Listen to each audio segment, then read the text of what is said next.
the board of directors at 6 p.m. The first thing I would like to do is welcome all of our taxpayers. See a lot of familiar faces. Glad you're here. Appreciate you coming. I would ask Matt and myself if you can do some work there. Okay, please. Father, we're so grateful for the day that you've given to us, all around us with these reminders of how much you care for us. We thank you that we live in the greatest nation on the face of the earth. Thank you for civil proceedings where we can come together, we can always share our thoughts and concerns. I just pray to be with this meeting, give us insight, give us wisdom beyond what we're able to do on our own. We just thank you for it in Jesus' name. Amen. I'd like to give any elected officials that are here, I'd like to introduce themselves. I see at least one. I'll be back. Derek, you've got them before. Derek Weathers, Cleveland City Council. Everybody else?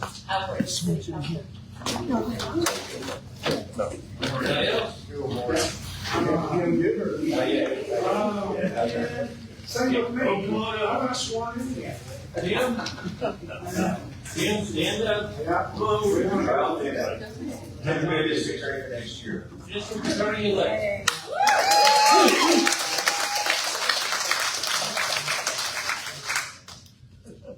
Some of you stand up when you speak. Some of us, the hearing aids don't last that long. Okay. All right, first item on the agenda is to welcome our new board members, Tina White, Larry Trammell, Mike, and myself. This is their first meeting. We have one more voting member who would be his first meeting, and that would be a voting member, Scott Porter. He has some family illness he's attending to, so he's not here. We will now proceed to the oath of office for the new board member. Yes. No one stand? Yes. Okay, so you will repeat after me.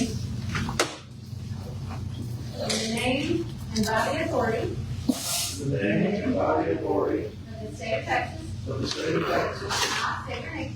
I declare myself Do solemnly swear to solemnly swear that I will faithfully that I will faithfully execute the duties execute the duties of the office of of the office of Director of Central Appraisal District Director of Central Appraisal District of Johnson County, of Johnson County.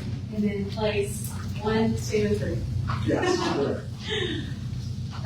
the state of Texas, Of the state of Texas. and will to the best of my ability preserve, protect, and defend the Constitution and laws The Constitution and laws of the United States of the United States. and of this state. And of this state. So help me God. So help me God.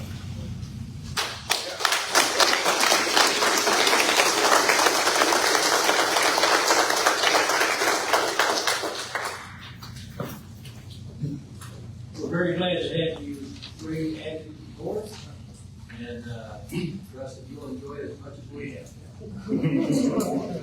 Our next item is our attorney, Bruce Medley, going to be interested in paying attention to this as well. Thank you. I will try to speak loud for everybody. Everybody can hear me. This is a longer orientation than we did when the 5 board members came on. We did not have a screen, so I was just speaking out of a notebook, but we'll try to go through this as quickly as we can. Some of it's just orientation with regards to generally what the appraisal district does. The appraisal district's primary function is to find, list, and discover all taxable property in Johnson County for the use tax purposes of the local district. The CAD appraises thousands of parcels per year. It determines taxable situs, that is where the property is to be taxed. It administers property tax exemptions. If you live in a piece of property, for example, and it is your residence homestead, your primary residence, the law requires that you file an exemption application with the appraisal district so that that exemption can go into place. The chief executive of the CAD is the chief appraiser, and it is governed by y'all, the board of directors. Currently, there are 5 members appointed by taxing units. Those current members will serve until December of 2024, at which time there will be 5 new members appointed to start on January 1 of 25. The districts will, as they do normally, vote on those and appoint those. 2 will be designated to serve for 1 year, 3 will be designated to serve for 3 years, so that we have staggered terms. As to the 3 members that were elected countywide, they serve until December of 2026. There will be a new election in November 26 to start term January of 27. Those new members will then, the statute says, draw lots to determine who gets a term of 3 years and who gets a term of 1 year. Also, so that there are staggered terms. The county assessor collector, if the county assessor has not given the tax collection duties over to the appraisal district, is also starting this month a voting member of the board. So there is a total of 9. We have 6 here, so we have 4. The major board of directors' duties are to establish an appraisal office. That happened back in 1980. To hire a chief appraiser, it says eligible chief appraiser. The state limits who can serve as chief appraiser. They have to, by the next January 1 after they're hired, have acquired have a registered professional appraiser designation with the state, or they have, and when they're hired, if they don't have an RPA, they have to have another designation, appraisal designation with the state. At that first meeting, the board of directors will choose a chair and a secretary. They will, during the year, adopt important policies, which we'll talk about. They adopt a budget, which we will talk about. Board meetings must be held at least once a quarter. This district holds them as often, at least once a month. Sometimes we don't have quorum and we have to skip, but all you have to have is a meeting at least once a quarter. And then you will, in this county, select a TLO, which has been done. Adopt important policies. You determine the goals of the CAD. It is good to have written procedures and policies, so where we can, we need to put those in writing. We have a policy and board manual given by the state. It might also be helpful to have one here. In addition to that, and it helps the public understand what the board does. Now, in terms of the important policies, the most important one is every 2 years, there is a biannual reappraisal plan, which is drafted by the chief appraiser and it comes to be reviewed by the board and the board votes on. The state requires the reappraisal plan. It is also going to be posted in Austin with the comptroller's office, and it must provide for all properties within the county to be appraised at least once every 3 years. You must have reasonable access by the public to board meetings. We have to have allowances, if we're made aware in advance, for people who are not English speakers or who have disabilities. We need to have a policy, which we are working on with regard to complaint procedures. Right now, all complaints will be going through our TLO, the taxpayer liaison officer. There needs to be rules with regard to replacement of ARB members who violate ex parte communications. We'll talk about what those are in a moment. We have to notify, one of the duties is to notify, you don't have to, tax units of vacancy on the board of directors if a vacancy exists, because once that notice goes out, then they have a certain amount of time to submit nominees, and then the board will choose from those nominees. You may have occasion to hire appraisal firms or other companies. For instance, this appraisal district uses an outside firm for the appraisal of mineral interests because they have that specialty knowledge which is not held here. There is a property value study which is done every other year by the state that determines school funding and also determines whether or not the appraisal district is appraising property in accordance with generally accepted appraisal techniques. If you get something from the state saying that one of the school districts has come out of study, which means that the level of appraisal for that district by the appraisal district, for that school by the appraisal district, is less than 95% of where it should be according to the state, that notice goes to the board and the board will have to make decisions as to how to keep that from happening again. A school district can fail the property value study in 1 year with no effect. It's called going into grace, but they fail 2 years in a row, their state funding can be cut. And then in a year in which there isn't a property value study, there will be a methods and practices review by the state to make sure that the appraisal district is doing things the way the state requires that it be done.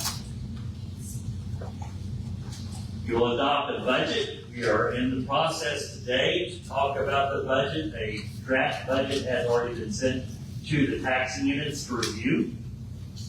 The chief appraiser will present regular financial reports.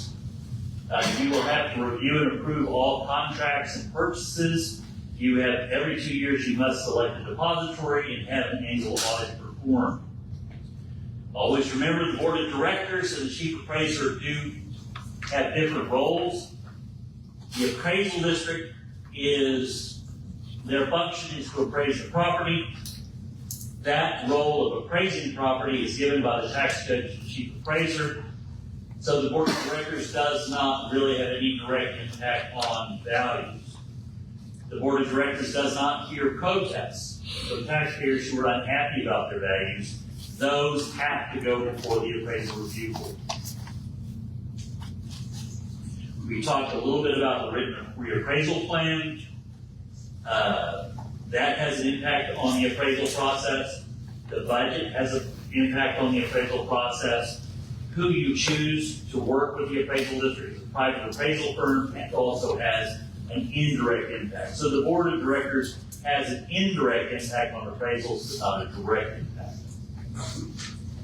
The chief appraiser handles the discovery, listing, review, and appraising of all taxable properties. The Constitution of the state of Texas states that all real and tangible personal property in this state shall be taxed at market value unless exempt by law. And that is what the chief appraiser's job is to do. And to administer the CAD office, to create and maintain the roll, and to report to the board of directors.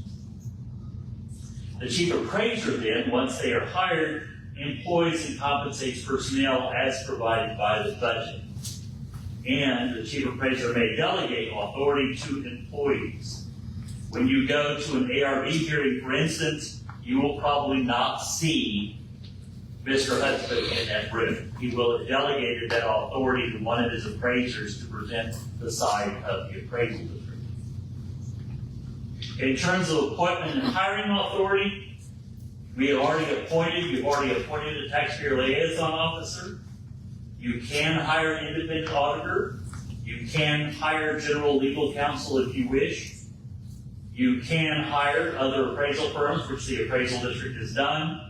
And you provide advice and consent with the chief appraiser with regard to the Ag Advisory Board, which has 3 people who are residents of this county who are engaged in farming and ranching, who advise the chief appraiser with regard to acceptable uses of ag property for farm or ranch.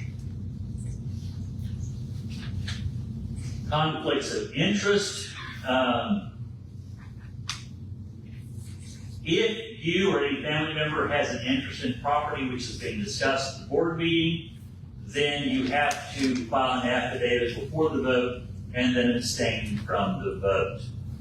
Those of you who've been on other public boards, that's pretty standard. You must disclose any conflicts. If you're related within 2 degrees of what we say is consanguinity or affinity by blood or by marriage, to someone who appraises property for money within the district, who represents people before the ARB for money in the district, you cannot be direct related that closely to the chief appraiser, for instance. Any conflicts, those conflicts can make you ineligible. Any other conflicts where a contract is coming before the board and you have a significant interest in that business, you have to abstain from voting.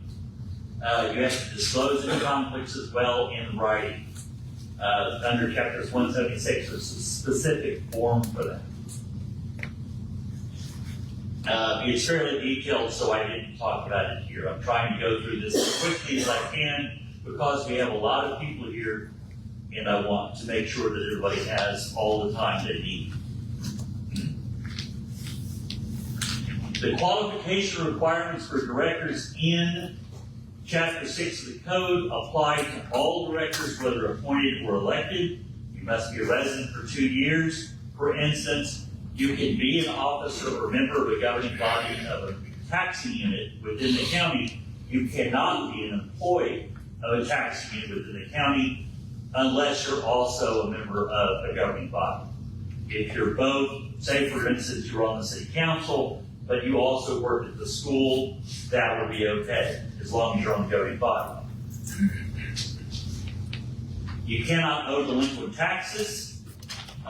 You cannot be closely related, as I said, to someone in the process, and you cannot have a conflict of interest with regards to what goes on here. Basically, when we're talking about conflicts of interest, you cannot be or have a substantial business relationship with a company that has a contract with the appraisal district, or with any company that has a contract with the taxing unit if that contract involves property taxes. So we try to keep you basically separated from this process. Yes? Now, conferences with taxing entity, governance or employees, is that allowed? You have a sheet in front of you. It was an article that I wrote with one of my partners on ex parte communications. We'll talk a little bit about ex parte communications when we get to it. But yes, there is a limit to what you can talk about. But generally, just updating the entities as to what is happening at the appraisal district is not a problem. So it doesn't matter if the meetings are private or if it's open, in a public place. You run into problems with open meetings if you're talking to members of the governing body, because they operate under the same rules that y'all do. And what you cannot have a meeting of a majority of the members of a governing body in one place where you discuss public business unless there has been an agenda posted 72 hours in advance of the meeting. And on that agenda, you must state what it is you're talking about. For instance, the agenda for this meeting is up there. It has been posted online. It was posted physically on the district. I mean, I have had, say you have, they have a pickle parade in Mansfield every year. And say the city council wanted to go to the pickle parade. And they were afraid that there might be a quorum there talking about public business. They would need to post an agenda that there may be public business discussed of this nature at that pickle parade. So you have to be very careful. As we'll talk about with regards to the Open Meetings Act, the board meetings must be held, as I said, at least once each quarter.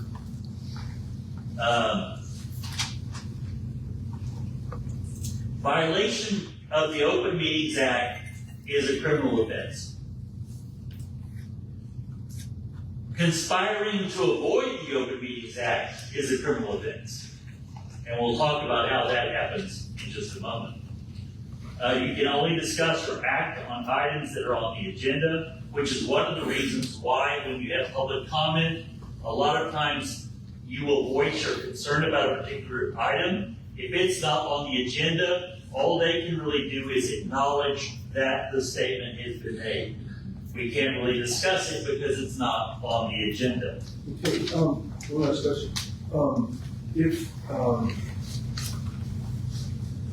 a question comes up, Yes? question comes up, and, let's say, if I'm asking for, information, and the, us on the governance board, immediately go into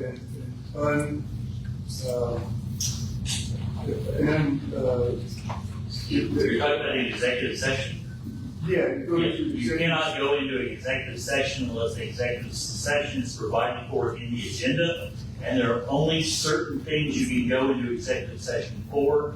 The three main ones are to talk about personnel matters, to discuss a possible purchase or sale of real estate, or to talk to an attorney about pending or possible litigation.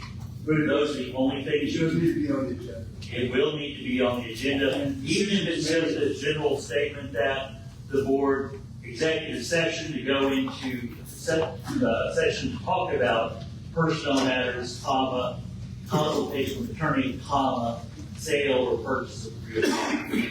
But something has to be on the agenda that allows you to go into executive session. If it's not on the agenda, you can't go. Okay? The thing about conspiring to avoid, there's a thing called the walking forum. We'll talk a little bit more about this with regard to social media. It is a problem. You're not supposed to discuss, whether it's an executive session or everywhere else, how you're going to vote with one of your fellow board members.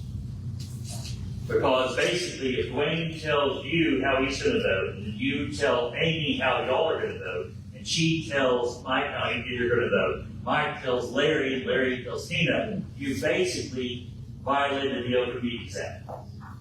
That's what we call a walking forum. And it could happen anywhere. Does it happen? Is it possible that you could just run into Amy somewhere, like at the grocery store, and talk about something? Yes, you can do that. But don't go talking to everybody else.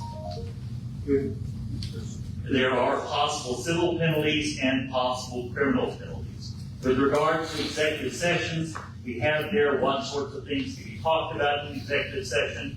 And by the way, if you want a copy of this, Amy has a copy of it. She can print it out as a PDF and distribute it. Love one. It's a good idea. Probably.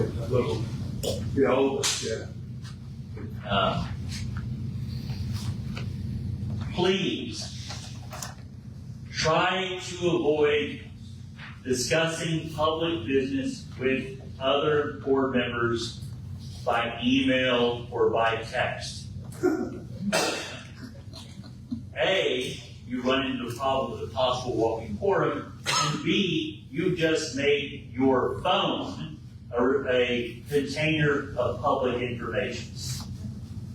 So be careful about that. I like the quote that my partner has on here from John Gotti. Don't ever say anything you don't want played back to you someday. That is a good rule of thumb. With regard to social media, again, be very careful knowing that using social media could be used as an opportunity or could be accused of being an opportunity to establish a walking forum.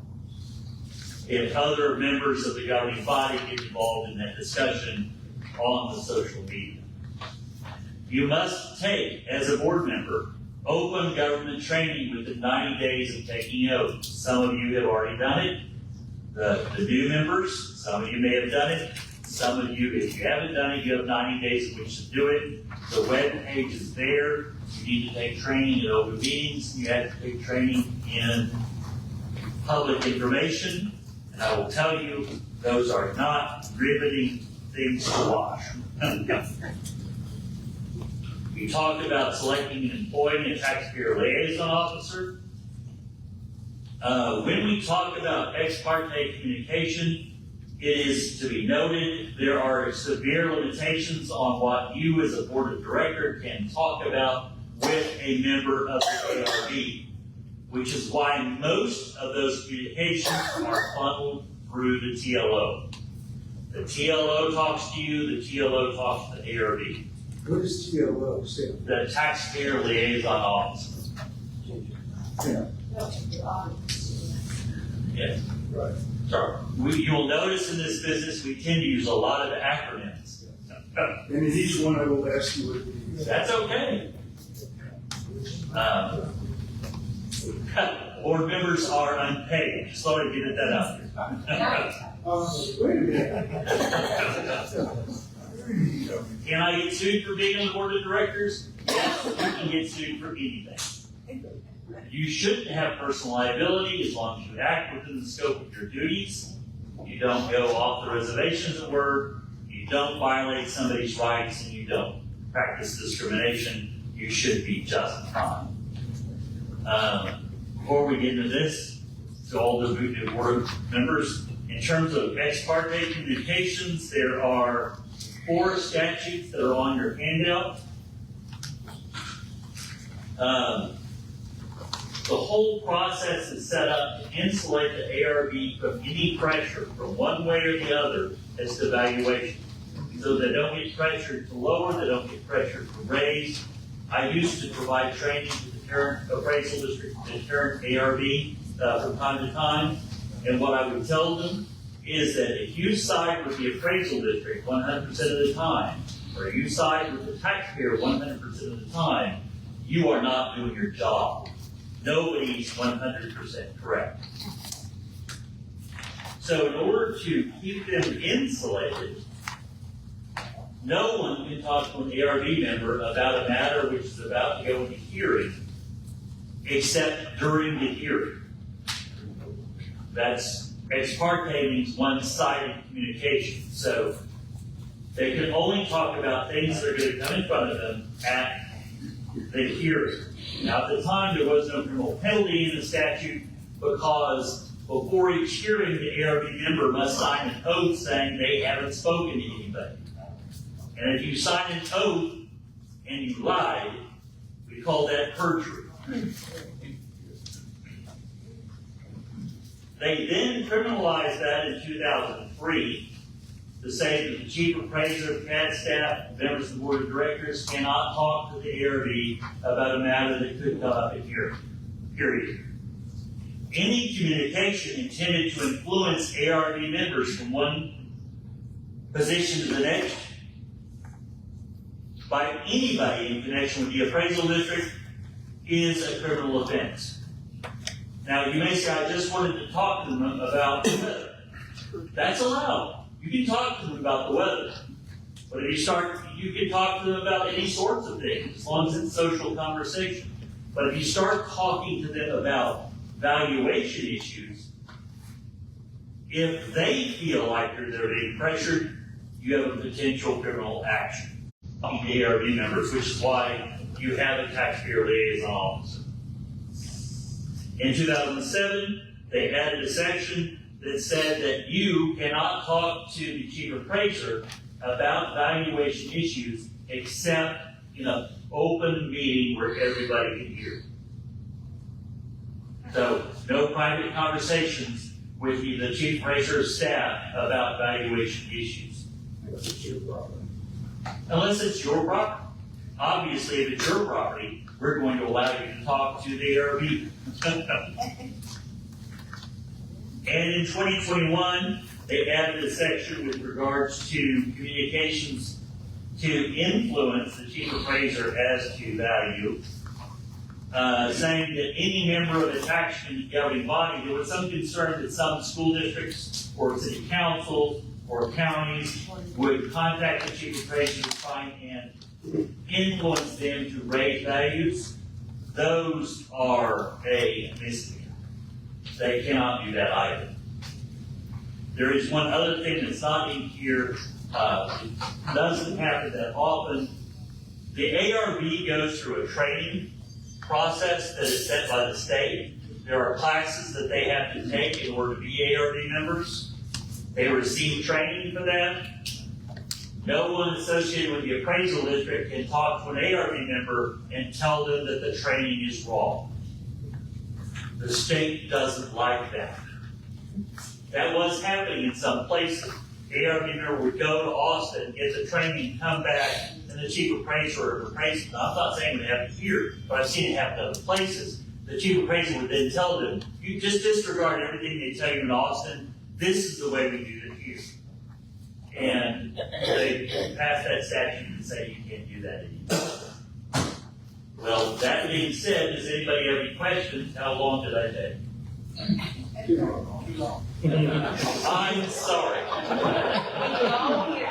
Just keep in mind that attorneys used to be paid by the word.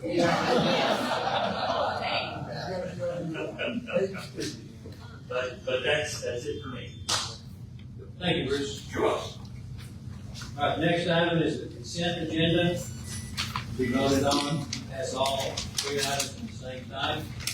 Unless we want to pull one of the items off the consent agenda for further discussion. I'd like to make one comment before we proceed with that. The TLO report, Ginger, great report. It looks like you're working hard. We appreciate everything you're doing. It's picking up.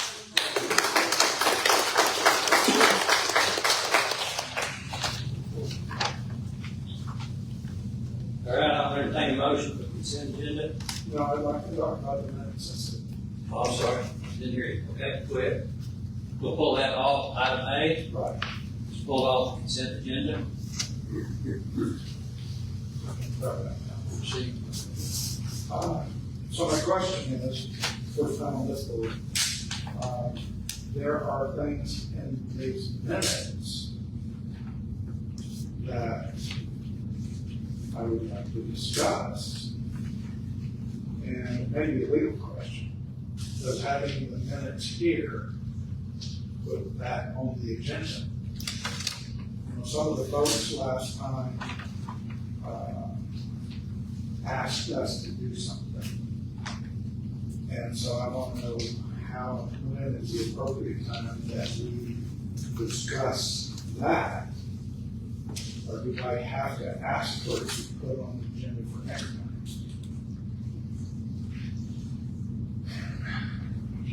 Right now. You can't really discuss something that's not on the agenda at the meeting.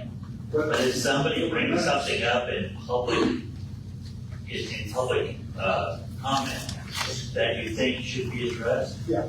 outside of the meeting, if you can ask Dwayne, or Dwayne may actually put it on his notes to put it in the next meeting, but that's the process. So in other words, I can't talk about what's in these minutes right now. I have to ask if they can put it You can't talk about the topic. Yeah. When we talk about approval of the minutes is, do you see a discrepancy in the minutes between what was said or done at the last meeting and what is on the paper? Okay, that's what we're talking about when you talk about approval of the minutes. Okay. All right, I'll entertain a motion on the consent agenda.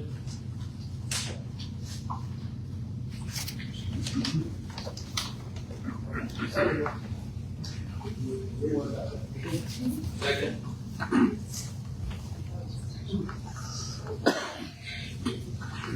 Have a motion to approve the consent agenda. Do I have a second? All right. Second. Mike. Well, all those that will vote now, those approving the consent agenda, raise your hand and vote electronically. Those opposed? None opposed. Okay, you guys know how to vote? The electronic? Your season cutting is off, but. Yeah.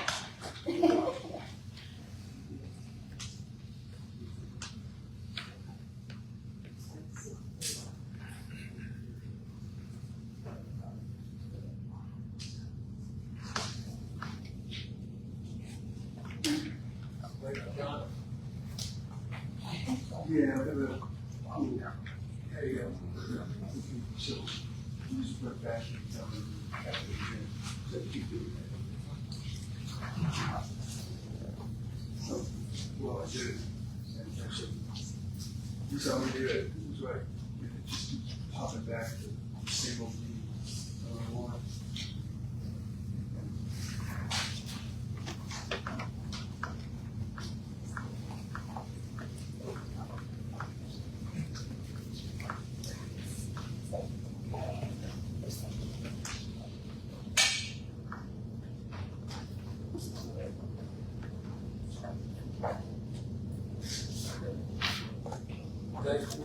Next item on the agenda is to, review and approve the audit for 2023. Any board members have any questions?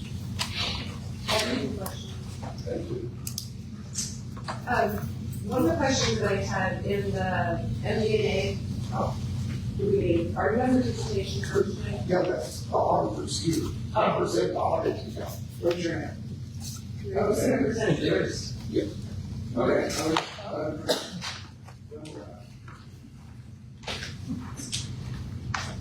Would you please introduce yourself? Absolutely. My name is Steve Lacey. I'm an auditor with Hankins, and he's Steve.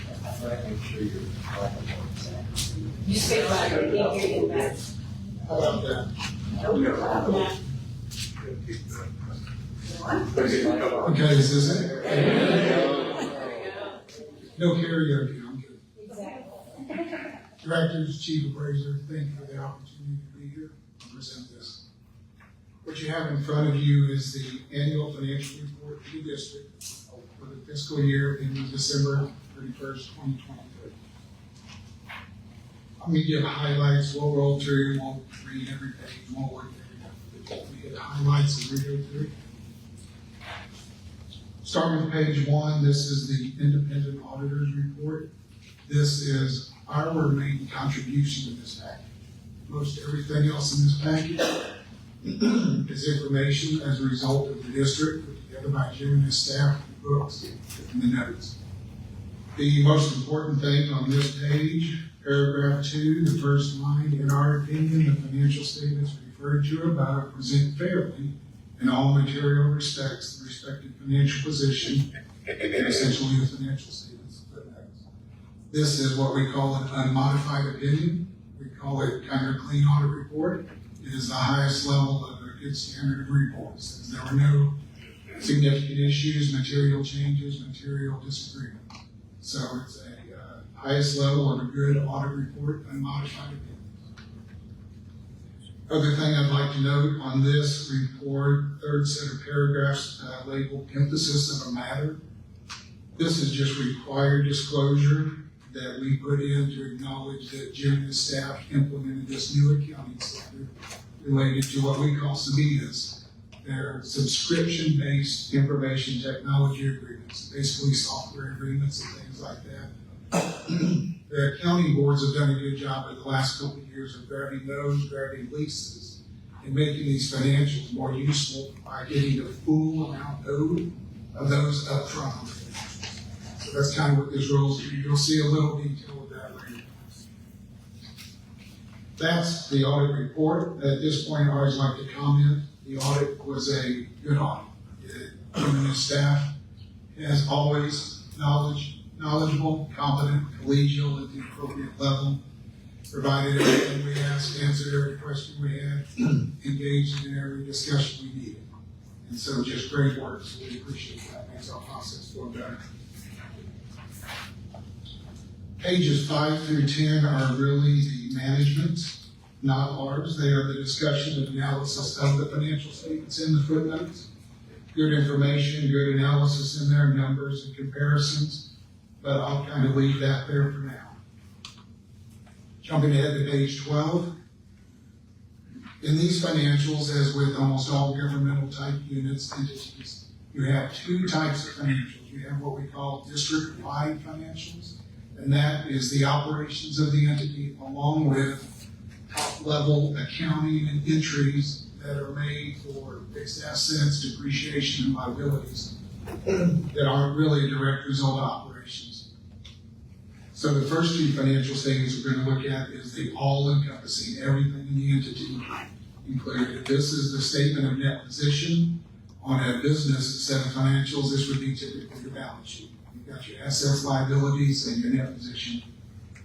First line is your cash balance. It's a cash balance healthy of $3.464 million. And two things to note, if you were to net the right numbers together, the increase in cash for the 2023 year compared to 2022 was approximately $200,000. So a good addition to cash. Other thing to note, people like to talk about kind of the gold standard of cash availability to have enough to cover 3 months of your operating expenses. And this balance for the district would cover approximately 8 months of your operating expenses. So a good amount of cash there. The next big section is deferred outflow of resources. Down below the deferred inflow of resources, and then also the net pension liability line. All of those combine together to summarize the activity of the defined benefit pension plan for the employees. When you look through the footnotes, if you have, there's 11 pages dedicated to the pension plan, how it's done, all the assumptions, lots of minutia. The summary for here that's important, when you net those three numbers together, the pension plan is still an asset. The net is still an asset for the district. Worth noting, there is no control over this by the district, anybody employed or involved. It is all part of this pension plan and by the state agency, TCDRS, I believe, and living on the retirement system for counties and districts. Last on the page, worth noting, the total net position of $3.6 million. That had an increase of 6%. Last year, you'll see on the next page the details of that. So again, a healthy number with an increase added this year. Going on to page 13, that is the statement of activities for the district-wide financials. And this is essentially what you call the P&L, revenue and expenses. Expenses, total expenses for the district, $4.47 million. Total assessment revenue, $4.607. Off to the far right, coming down that column, you'll see total general revenues of $86,000. That's interest income and things like that. The overall outcome for the year is a positive change in net assets of $223,000, which brings to the number we saw on the first page, the final net position of the year of $3.6 million. At this point, we'll jump to page 14. This is the financial statements for the governmental funds. For the district, they only have one fund in here, the general fund. So this is the activity of the general fund and the operations of the district. The cash here, this is the balance sheet. The cash here is exactly the cash that's on the district-wide. Liabilities, the one line worth noting, unearned revenue in there for $626,000. That's a number that is a result of each year in December, Q1 of the next year's bill for the assessments to the entities, and some will pay that. It's due January 1st, it's billed in December, some will pay it in December. So that money is essentially money that's on the 23 books, but it's really paid for. So that's the unearned definition of that revenue.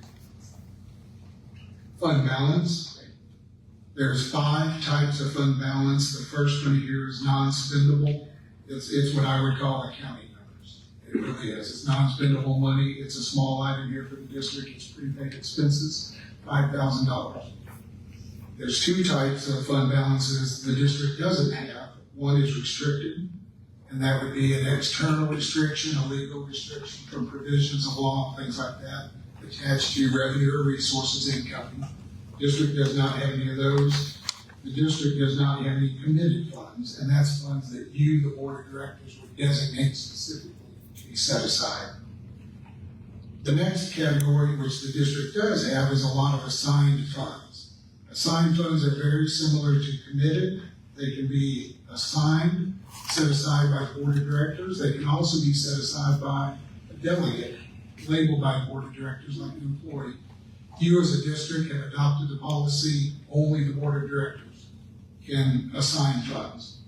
So there you have a listing of the balances of the fund that's set aside. You see 2 months operating capital, things like building purchase, building repairs, elections, so many things there. That's all part of the fund balance of the entity, the district, that is assigned for these things as designated by you, the board of directors.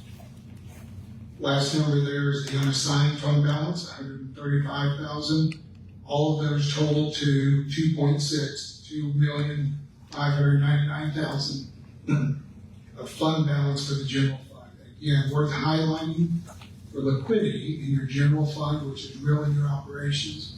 You've got over 6 months coverage of your operating expenses in your general fund, your fund balance there. When you say that's unusually good. It's a good number. It's a good number. People like to talk about the gold standard being covered in 3 months. And so having 6 is a good number to have there. Okay. Can I ask, does that penalize anyone to have a larger balance? No. It's reflective of good management, budgeting, adhering to budgets. Okay. If it was massively large, yes, you would want to be looking at it going, what are we going to do with it? This is a good number. Yeah, there. Going ahead to page 16, this is the statement of revenue, expenditures, and change in fund balance for the governmental funds. Again, for the district, it is the general fund, the only fund you have. Total revenues are $4.693 million. Total expenditures are $4,695, resulting in a small excess of expenditures over revenues, which represents a balanced budget. And then here's where you start to see that implementation of the new accounting standard pop up. You see that other resources, SEBITA proceeds. That's a positive, essentially like an asset that has been put on the government books with a matching liability. If you put it in the fund books, we have to put it down here in this line, and it also is an increase of the expenses. So we'll cover that here in a minute when we look at the budget actual variance. We'll kind of talk about the impact of that, showing how the entity district acted within their budget, that this number kind of kicks it out of that. What is SEBITA? Subscription-based information technology enterprise. There's a footnote when we get out there, there's a footnote number 9. Back in the footnotes, that's a whole page of pretty detailed information on that. And that's a new accounting standard that was implemented this year. It's required by the accounting codes. That really covers the financial statements. Starting on page 18, you have footnotes that go to the financials. A lot of important information, a lot of contextual information about the reporting entity, basis of presentation, how things are measured, how they're reported.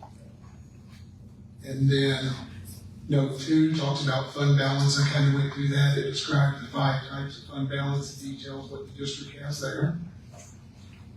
Note 3, what's worth noting at the bottom of page 22 is the sentence, the last sentence, the district's cash deposits at the end of the year and during the year were entirely covered by FDIC insurance and pledged collateral with the banks. The summary there is all funds were covered all year, the insurance or pledged collateral. Note 4, detail of capital assets, fixed assets, shows the beginning, the additions, retirements, and the ending balance. 5 covers the vacation benefits. 6 starts the footnote on the pension, and that's 11 pages long, going all the way to 32, 34, 35. And that's, again, I'll be honest, a lot of minutia. It talks about the basis, the assumptions, the approach of the investment activity, the investment results, the actuarial calculations, everything done by it's the Texas County and District Retirement System that handles that. Note 8 is a detail of leases, and this is implementation of that standard last year that the district appropriately put in place. Note 9 covers the SEBITAs and talks about them this year. It shows the assets that were put on the books, the liability amount that was recorded, and then the payout stream of these agreements at the end. 10, 11, 12, 13, just some informational footnotes there. Last page I'll cover is page 40. This is the budget comparison, budget to actual variance. Coming down from the top, revenue, of course, matches. You know your revenue when you go into the year, so your budget revenue matches perfectly. Other revenue was up a couple thousand. Interest income was the big, out of a big positive variance. It was 78,000, of course, related to the continuing increase in interest rates. And Jim and his staff do the good job of getting the interest they can on money while they're keeping the operations, but utilizing the tools available to get interest earnings.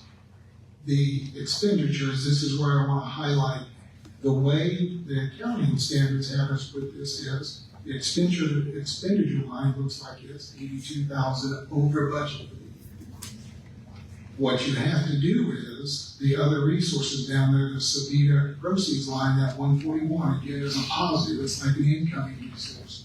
To put that there, we had to increase expenses 141,000. So when you take that out of the true operating expenses for the year, they were 60,000 under budget for the expense lines. That's the takeaway there. That covers my presentation and kind of highlights of it. I open for questions. I'll answer them if I have the answer and the knowledge here. If not, I'll take it with me and get it.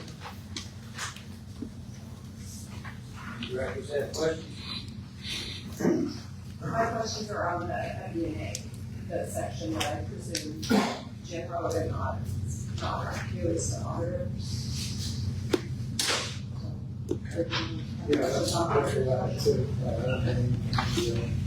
I have one question, Steve. Yes, sir. Regarding risk management. This is a question for you and for Jim and staff. I assume the checks require two signatures to a check. Who's authorized? You two? Anybody else? Who generates the checks? That requires not authorized.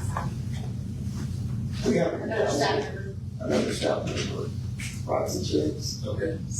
we approve them. We decide.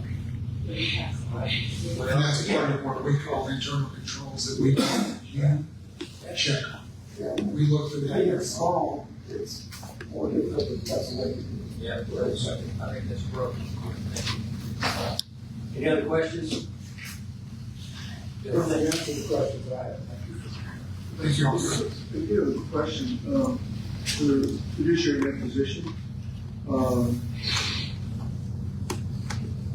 Who has control over where the money is invested in the retirement fund? That's pretty defined with the paperwork, the setup of the retirement plan. It's no different than in an entity where you've got a 401k, a 403b. It is a defined plan that has set Yeah. requirements and has, CPRS Board of Trustees. yeah, that's the, And this answers the question regarding that budget line item, for 14% Right. that's going into retirement. That's pretty much governed by this DCPRS Board of Yes. Yeah, Trustees. they'll do the actuarial. So this audit answered that question that we had last month. Yeah. And so, I like that. We can select that or not. Well, once you're entering. you can look at the amounts. There's a range of amounts that can be percentages. To get out of there. And then like Tina said, they determine your contribution based on all of their calculations, on those parameters that have been set. From your knowledge of this report, is this county normal? It's normal rate? Absolutely, absolutely. Okay. We see it across all of our governmental units, whether it's appraisal districts, cities, counties, and also the school districts. This is very consistent. Great. It's pretty prescribed. It's why it works. In my Any other questions, comments? I have some questions. And I don't know who is, person who should answer this on page 8, so it is within the MD&A. the two columns in 22 and 23, the net pension asset. So in 22, it was a little over $9 and it's zero in 23. That's pretty I good. can chime in on that. Okay. This goes back to, if you look forward to page 12, is the best way I can describe it. The deferred outflows, the deferred inflows, and then you see right there above total liabilities, there's a net pension liability of $582,000. Last year, it was a net pension asset of $1 million. This goes to my comment of, this is nothing anybody here has control over. It is the results of investment activity, investment results, actuarial computations, and so market movement. So what is that number we did the pension fund? This is projections on what its earnings would be? I'll give a little more context. The net pension liability is kind of the number it is. These deferred inflows and outflows are what they call a smoothing activity. Because markets and actuarial, they take a 5-year smoothing and come up with all this, throw it in the machine, run all the buttons. Comes out and says, here's where you're at. And so this year, that was my comment. If you add the $850,000 as a positive of the outflows, you take out 110 of the inflows, you take out 582 of the liability, you're still at a positive number for the pension. Okay.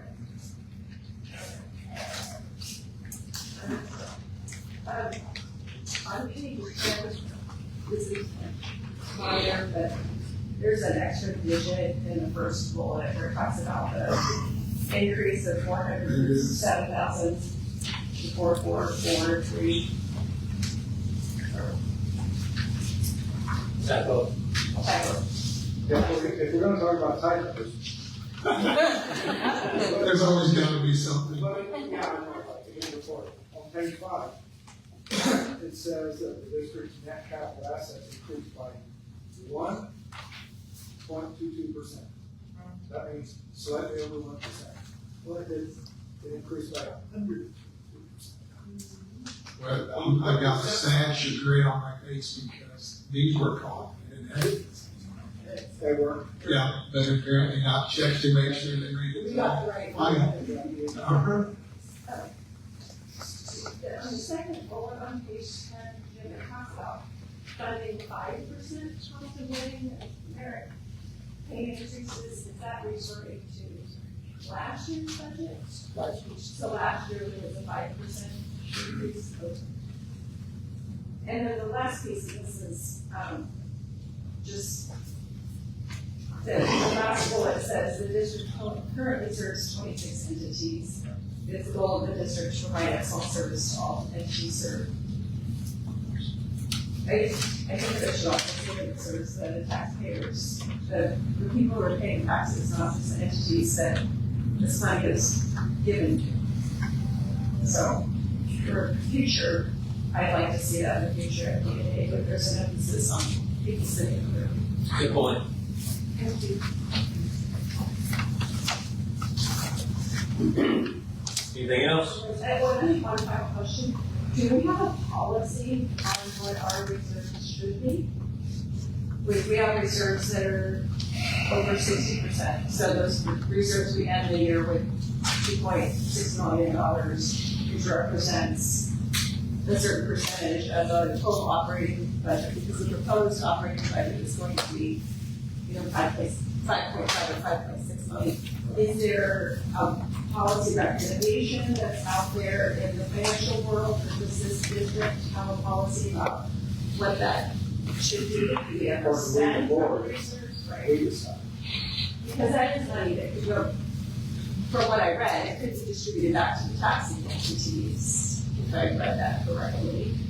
Meaning, there'd be a lower assessment going forward. So, or is that something for a future discussion, that there should be a policy about how much we actually have in our reserves? I bet there's not a standard. That was our first question. There's not a standard. I would guess the answer is that we would order. But I think you have pretty, I won't say no risk, because I know there's It's low risk. stuff I don't know yet, litigation and all sorts of things that I don't know about. But it might be something that would be Steve, would you say your experience there's a norm that we should look to? It goes all over, and Tina, you refer to some things. There's always things going on that you have to know what to do. I didn't do the part of our audit that looks at legal risks, but I know when I was sitting in Jim Seal, my places and others, there's a lot of information sometimes you keep within that circle. And so, to your point, you don't want it dictated because you want it for your county, for your entity, for your taxpayers, and everything involved. And yes, it is something you would want to discuss internally for the place. Jim, I don't know if there's a set policy on reserves. So I want to make sure you have a chance to answer that. So that's Some questions to look at. Absolutely. Because if we can get money back, and we help lower their taxes, that's good. Do you have a policy, Jim, or do you have a practice you follow? When we had money left over from budget years, the board was set aside because if anyone's been to our building, we're trying to save up some money for reserves to get the building without asking the entities to fund the money. The appraisal districts, Bruce can correct me, but if we don't have enough money, like if the election came up and we didn't have the money, we would have to go back to the entities and say, we got a $450,000 election coming up. By percentage of their levies, they would have to fund us. I mean, they could refuse, but then there wouldn't be an election. But what I'm saying is, we have to go back and ask them, when we get ready to build the building, I can have all the money sitting here going, it won't cost you. But if 75%, I think, does not approve that, I can't build the building. So that's part of the discussion. Yes. That's a very. It is. Yes. It's like air conditioning and stuff, put in a reserve bag. Now, like I say, the election, we put some money back that would come into the building. So there's money here that if y'all decide we need to take some of that off, you correct me, Steve, we could use that and lower the entity's portion. Percentages. Those are discussions that you have to repeat. But that's why they used to call them restricted funds. And then years ago, they went assigned funds. Yeah, county standards change. Right, and that's where that footnote, sorry to jump in, Jim, right? But I don't do that. I bring it to you and ask you, and I put some in here because we used to have 3 months operation. And our auditor told us 2 months is good enough. So we carry 2, but the other is for building repairs, telephone bills. Some of it, if you don't know what's going to happen, we don't want to go back and ask the district for money. Or you think we do know what's going to happen? If we know, maybe, that we're gonna have to do something with that building. Well, you have to know the current somewhere. And maybe that's where. So I would have to ask the tax increase for more, and they raise your taxes. And we don't want to have to do it. We've always been concerned about, well, let's go spend $8 million on a building. If you need 20,000 square feet, it's $200 a square foot, figure that up. Well, I don't want to go back to the entities or the schools or the city or the board has never wanted to. I don't either, because I don't want to, you don't want to put more burden on them than they got. If they're hurting, they're not going to want to help us, do it. But that's a discussion we can have, because some of it you may say, well, the election comes 2026. There'll be a cost because we have to pay our portion. Hopefully it won't be $350. You say, hey, I want you to take that off of there, and we'll put it where we want it. It's up to y'all. We're not going to. The thing he was talking about is, during the last election cycle, we already ran for the election for the board. It's a brand new law. And so there was $350,000 set aside, set aside to run the election. And it cost a lot. And fortunately, everybody was afraid to run against us. So nobody else ran, and we didn't have to have an election. And so we saved that money. Okay. God bless America. Yeah. Harris County, for example, then we can shut this off. Yeah. Harris County, for example, had an election, Travis did, City also, and then they had a runoff. Yeah. For one person, or two. And like I said, they spent somewhere between $4 million, $14 million. So pretty big. And that's what I'd like to comment on the page 14 financial. That's just a good detail of what you, the board, have said. Great disclosure, great transparency. And that shows the work ethic in this out. Yes.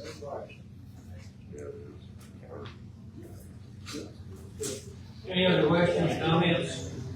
Yeah, I would like to, at some point, have, brief class on the history and where we're at right now. Just bring us all up to speed on the budgets, of the past and what and we would have to be long, but it would be very illuminating to see the past. How many years? Does anybody else have an interest in that at all? Or might just be, yeah, 21? Suggested number. Yeah, got that. You got that? Back to 2021. Okay. When a little more granular detail with that. Yeah, Yeah. Okay. there's that too. Yeah. So it's earnings negotiation. Okay, fine. All right, anything else? If not, I'll entertain a motion on the audit. I move to approve the 2023 audit reports. Second. Have a motion second, all in favor? Those opposed, that's unanimous. Please vote electronically.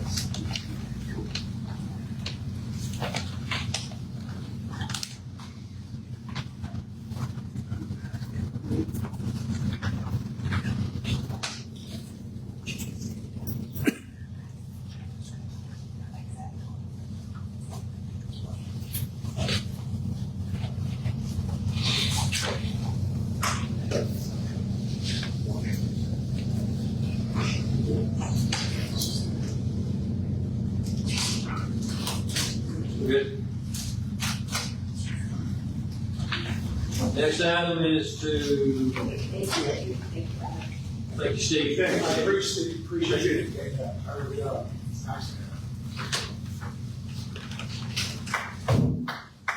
Next item is a public hearing on the CAD budget for 2025.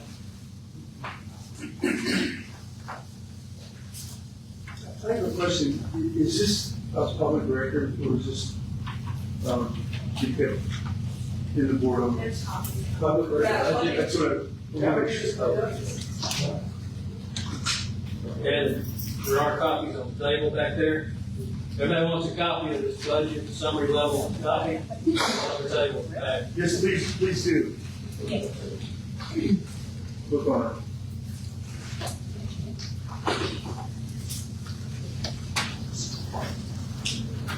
Anybody want a copy of the budget? Yeah, we did.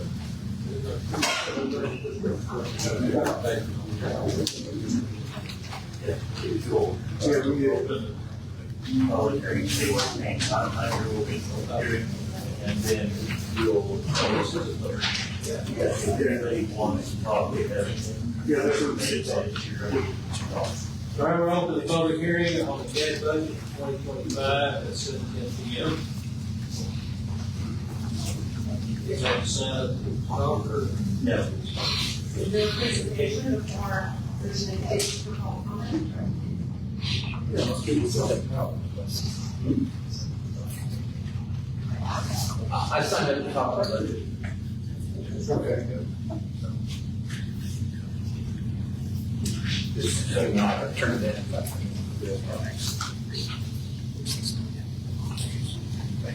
have a question about the budget. What are we ready for a question, Jeff? You don't want to do it. Do a presentation before that. Yeah.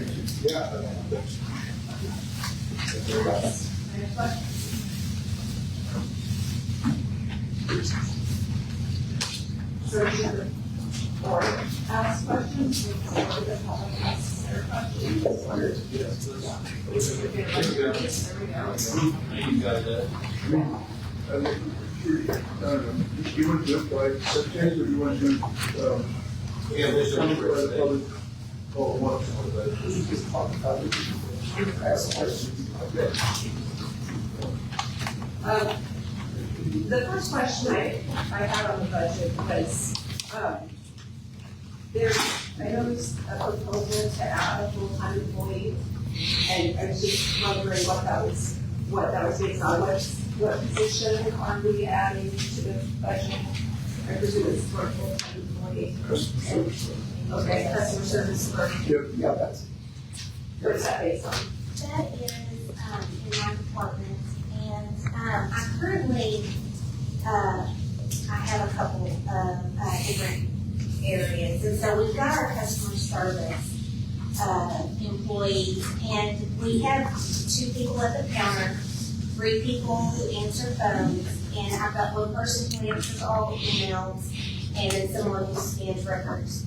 And when it's our busy season, all my other staff who do deed records and create new accounts, and our GIS department that maps everything in, that just kind of gets put on hold, and we're all answering the phone, which is completely fine, is what we do. But if anyone is ever out, it's almost impossible, and we just hate for people to call in and be waiting on the line for 5-10 minutes to get to talk to somebody. And so it really is to create a floater position that can go from counter to phone to emails and help back up whenever or wherever we need. How about if you cross-train your existing employees to do that? Yes. Which is best practices. Okay. So I say that we're hiring a full-time person, albeit at a low rate. Is your need for a season, or is your need really for the full year? The need would be helpful to have them for the whole year. My only concern is in the past, we have hired seasonal employees, and the amount of training and knowledge that they require to actually help someone and not get them confused. It's just important that someone be trained fully. And honestly, it takes at least a year for someone to get a full training to be able to see a full tax year. Another bill that you will see on the budget, maybe hard to see up there, 5,002 and 5,003 up there, salary, part-time, overtime wages. We moved the part-time to overtime wages if we have to ask an employee to work overtime, because the part-time, what she said, trying to train them just for 3 months, and then they walk out the door, you're training them more than it'll take us to hire. Just paying. Overtime service.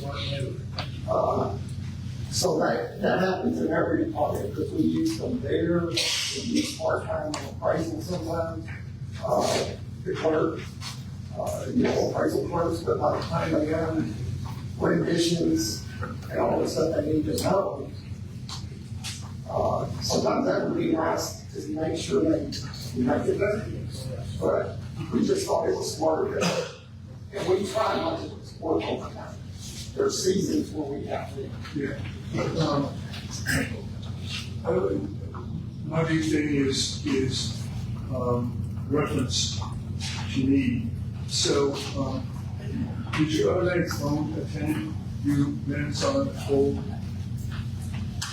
We tried, I mean, we've got it where it says, So, go here, dot this, she does most of the fun stuff. We want to hear you to talk to you. We try not to put you on hold if you say hold. We try to close and say, you know, How many minutes people have to be on? how long? on Phone average, centers, so we all get that. yes, Because that would have let you're asking for a person who thinks Right. you're crazy. depending on the season, right now, we're at about 15 seconds. So it's not bad at all. During our busy season, it can be anywhere from 2 to 5 minutes or higher. Is there a log that we can look at some point? Yeah, because it's what I'd like to do. There's, What would you like to have on that one? minutes on hold. How long the taxpayers have to wait to talk to you?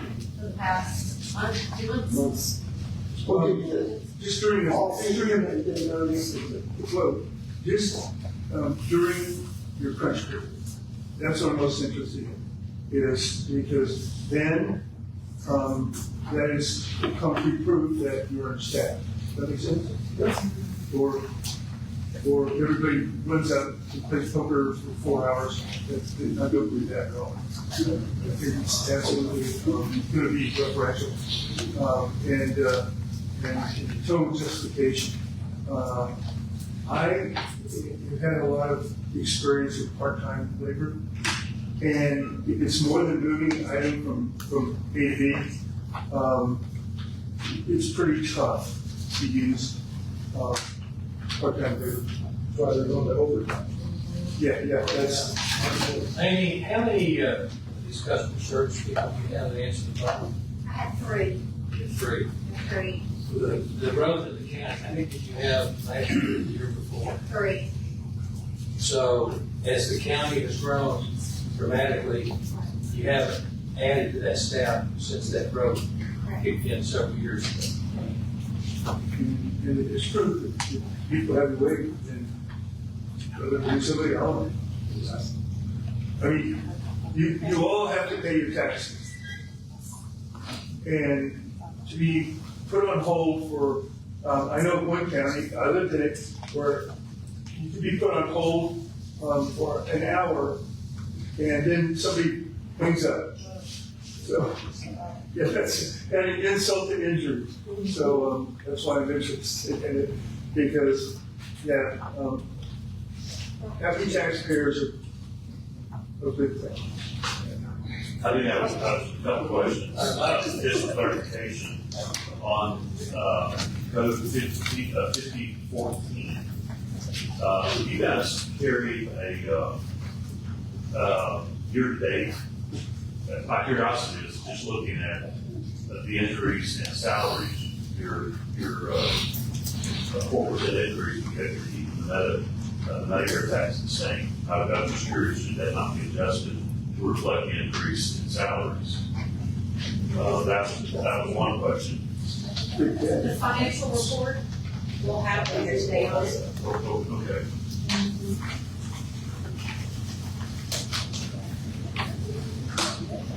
It was in the consent agenda. Okay. And start with that. Mike, if you look at the, 2023 actual, and 24 budget, you see the increase.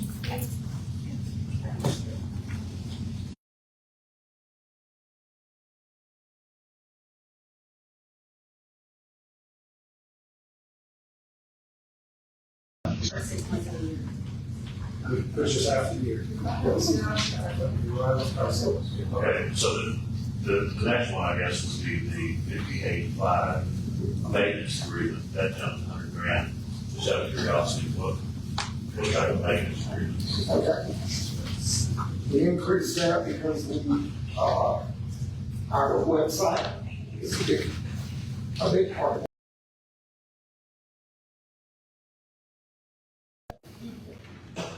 To do that, we don't have the capability, plus we can't check all over because we in the time, or you run a middle where this company checks it from all over, They can check the voter registration, death certificates. Everywhere in California, we'll know if you have a homestead anywhere. So it's not like building maintenance, No, it's a maintenance, it's what they charge us each year to run this course. It's a software program. You know, we talked about this in the last one. Yeah, we did. And the big deal about it is, they're charging us quite a bit of money. Yeah, they are. To get this. However, we're gonna catch a lot of duplicates out there. And they have given us the confidence to believe that we're gonna save a lot of money that they're charging us. Yeah, the estimate is that, if you get an estimate, the first year you do about $250,000. Yeah. They catch these homesteads in the state, but this can attest to this. They've cracked down on that. You see it in elections and stuff, people want, you got a homestead over here, you got a homestead over here. And we can't keep up with all of them, with two people. And they also will check the new homesteads that people will buy a new house and they live somewhere else out of the county, to come down here and they don't take their homestead off the homes or, let's say, the rent house.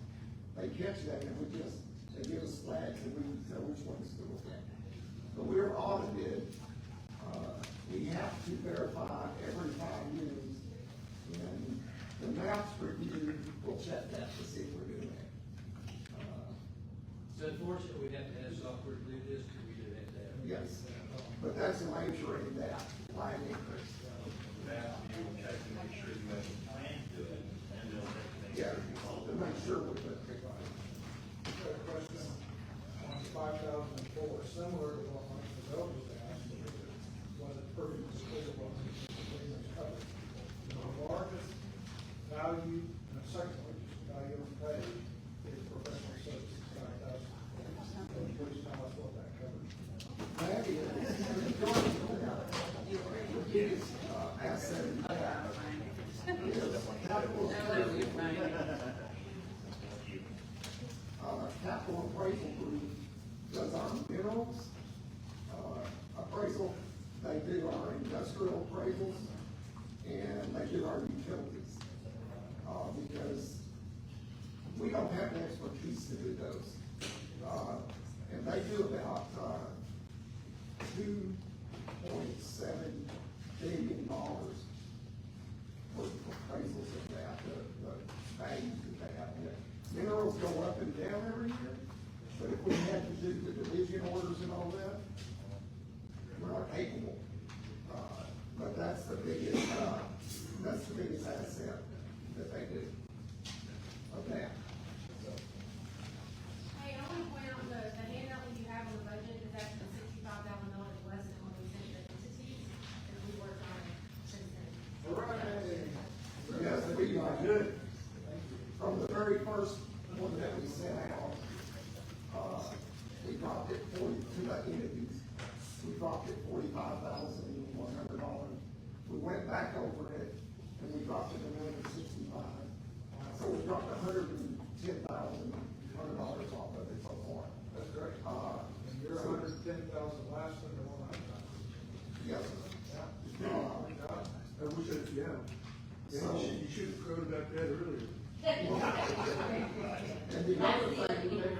the other thing that somebody's gonna ask the question about probably is line, DD 72. Yeah, treasurer. The, Find out about that. we, You know, Amy's looking at you.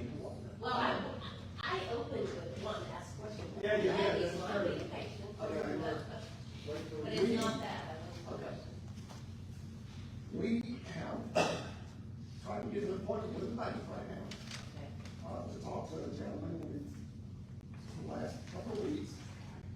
We're waiting to get back with him, and as soon as we know, when we get to that meeting, we're gonna find out that I'll report to the board.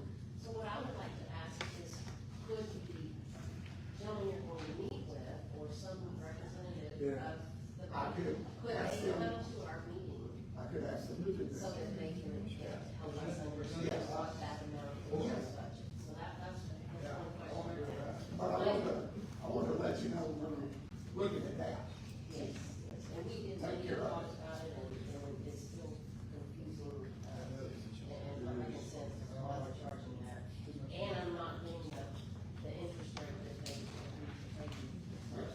especially when they start taking out, what we look at that day.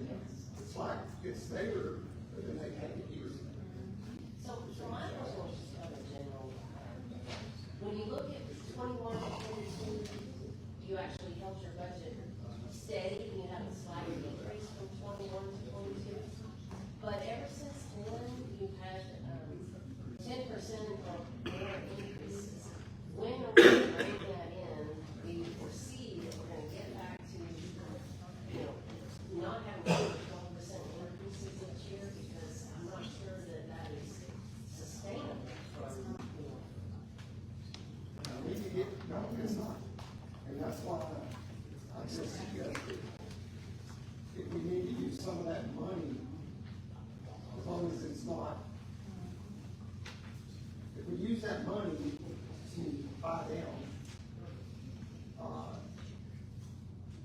some of it, it's just gotta make sure that I wanna make sure that that's not something that's gonna be ongoing, like, we could pay off the maintenance, okay? For, let's say, 3 years, but if we do it, certain things, and then it comes up, I think we will look harder and harder, because most of it is, everybody's gonna know salaries, retirement insurance, capital's gonna be there, we're not gonna change that. The maintenance, because the state's gonna require more and more.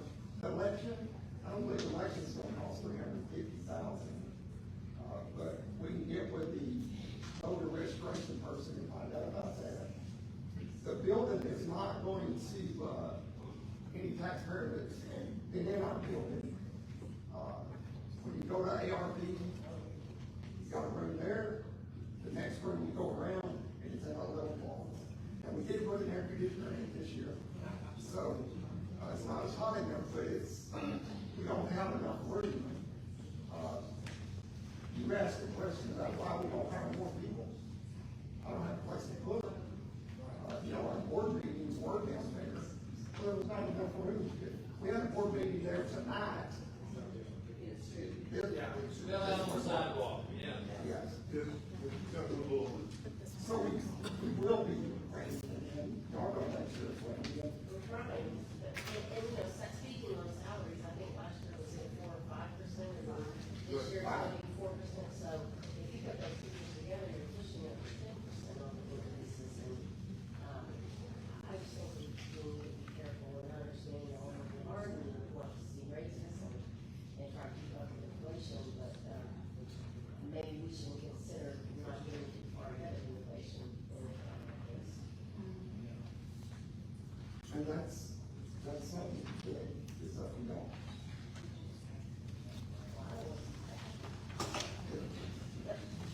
I won't say us being the bad guy, but one thing about our budget is that we have to do it yearly.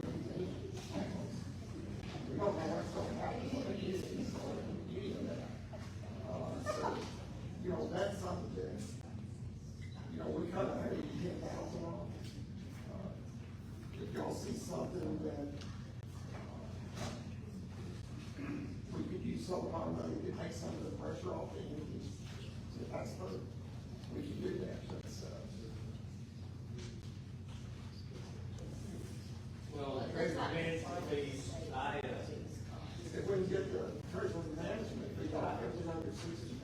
well, I recently ran into a bank executive at social function that, our bank is First Financial, right? Yes. He's not the First Financial.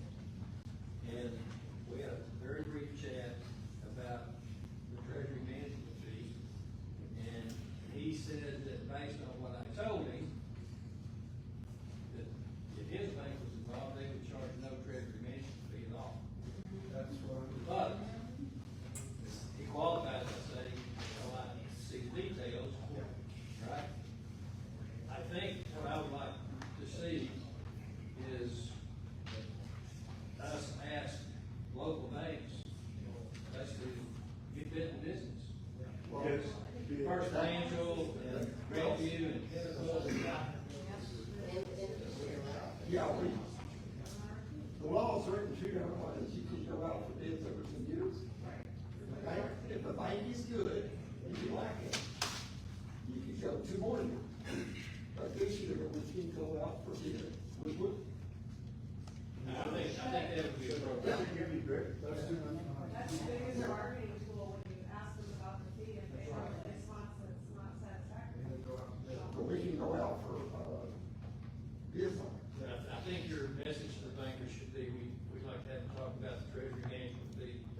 board meeting, and understand that the board is inclined to put this thing out for bid with other banks that are gonna have to compete for our business in the future.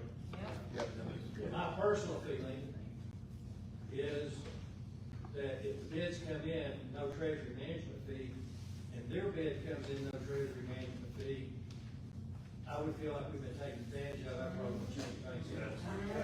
Same way I am. But We can do that, so that's an option, sure. It's not one. any more questions or comments from the board?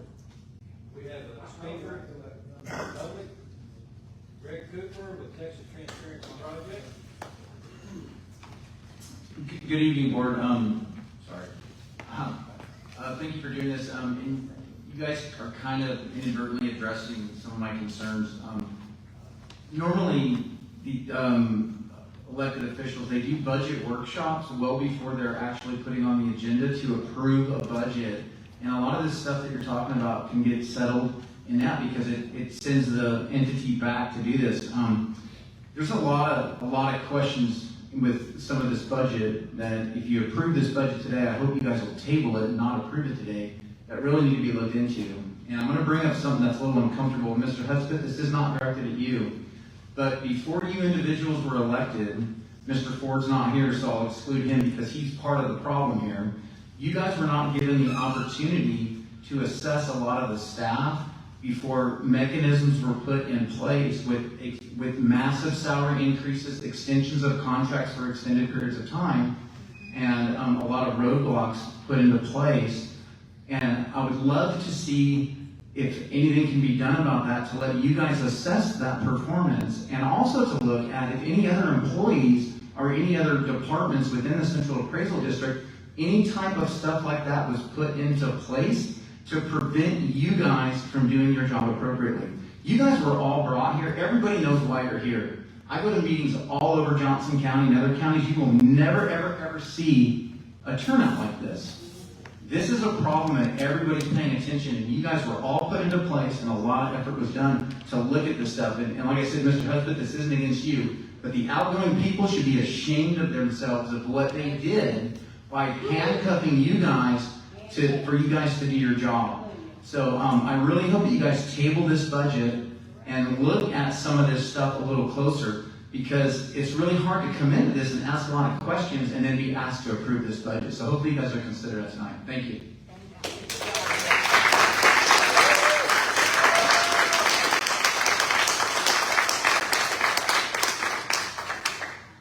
Thank you, Greg. Sure. Does anyone else want to speak? About the budget or something else? On the budget. I have a question on the item down You go to here. podium, please. Well, I'm glad. Okay, here we go. My question is on these maintenance agreements that you've gone up quite a bit, that you're speaking of, that has to be done every 5 years on Homestead. Are you getting bids on that, or are you just going with the first person that tells you they did the job? I mean, we've gone up $100,000 on that budget, so I'm just asking. But on our website and all, we had our company, we looked at other companies. Did you get bids? Because I hear like on the bank, you're not really on top of that. And we're letting that go on and on every 2 years without you renegotiating that part. No, we've sent out bids before. And the other banks didn't go out all the paperwork on the bids at that time. So did you get another bid on this, or did you just pick one? There's a couple of companies that we looked at, and this was one that was good for us. Did we go with value, or did we go? We go with value of what they can do for us. Would we be able to see what those bids were as public? To know you made the best opinion on our behalf? I'll get all the paperwork. I would like to have that, thank you. I'm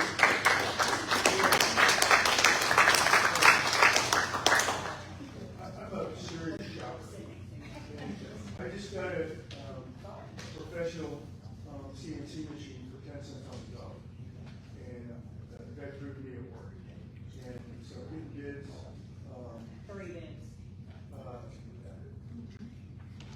not saying that some bids, I think would be very appropriate and it should be speak? Joe, would you state your name? Sure, Doug Hartswell, I'm gonna represent perhaps an unpopular opinion. This is public comment, not public debate. And so in the rules under the Government Act, this back and forth is not really allowed. So just please keep that in mind. Second, appreciate all you guys learning on the job. But honestly, you can move this along a lot faster and we can get to the same place. So thank you. Anyone else? Are we still in the public hearing? Not. We'll close the public hearing. Board have any more questions, comments on the budget? One public hearing, but you don't have to adopt the budget until September. Does it have to be adopted at a public hearing, or if we have At a public meeting, yes, at a public meeting, I understand. but that. no other public hearing. No other public hearing, so we can adopt it at a subsequent meeting, it doesn't have to be a public hearing. That's As long correct. as it's enough to duly notice. The code says finally approve the budget before September 15th.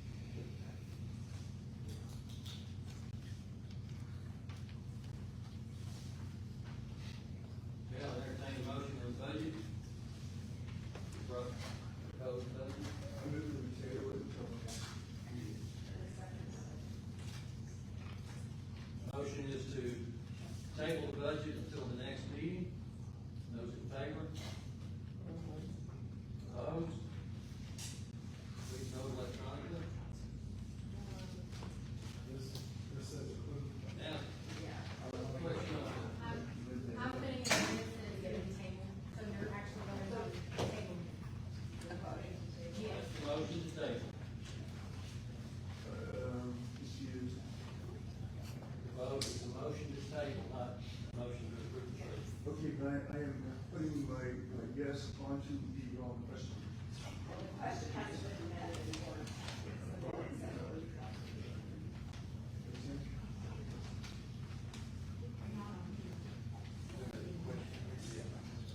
Yeah, that's it. The new person is next month.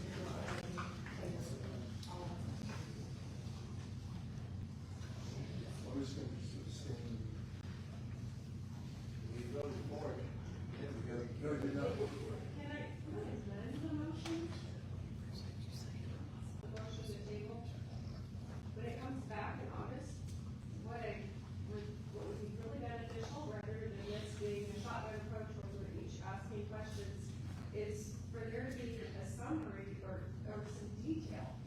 I'm presuming that this report has detail behind it somewhere in a spreadsheet or something that shows the line items that roll up into these broader expenses. So the detail would be beneficial, but we're not asking, we're looking, we're seeing each line item that rolls up into maintenance agreements and. Well, when you do it like sub-account, this is an account, 5,000 one's an account, you have a sub-account that provides more detail. That's what you have. I mean, basically, it's gonna look like the financial That's right. report, everything goes into it. Yeah, that's exactly what it was.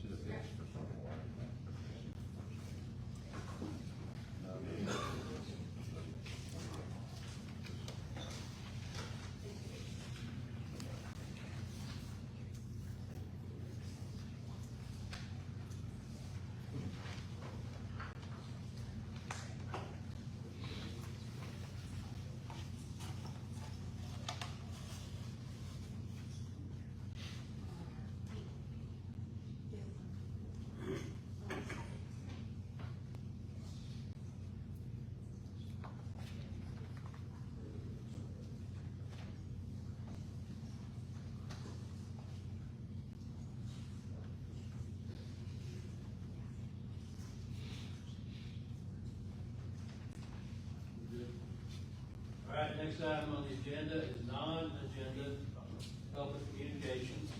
I have several people signed up to speak. We will have 3 minutes. Last time I was gonna lax, let some people run over a little bit. In the interest of time, we're gonna cut it off for 3 minutes. I apologize in advance. Jessica will sign.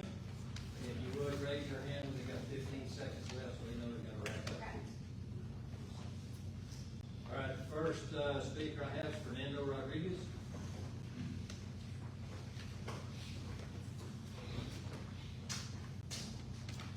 Hello, my name is Fernando Rodriguez. Oh, it's a little loud. All right. Well, as you probably have seen me here before, and you say, well, this guy's back again. Well, guess what? Property taxes are excessively high. And that's why I'm back again. You know, one of my properties, and I'll say that again, it went from $75,000 to $246,000, an empty lot. There was just somebody literally dumping my property. So I was punished for that. And I really hope that you guys will do something about it. The next thing I want to ask is you guys need to put a limit on how much can the property be increased from one year to the next, because it's completely out of control. What you guys are doing with these here, you're just putting a lot of people on the streets. You know, Mike Marcel's here, he knows he gets a lot of people out there who really appreciate it. But we also represent a food bank, Johnson County Food Bank, and we're just getting more and more people every day because you guys put them out there on the streets.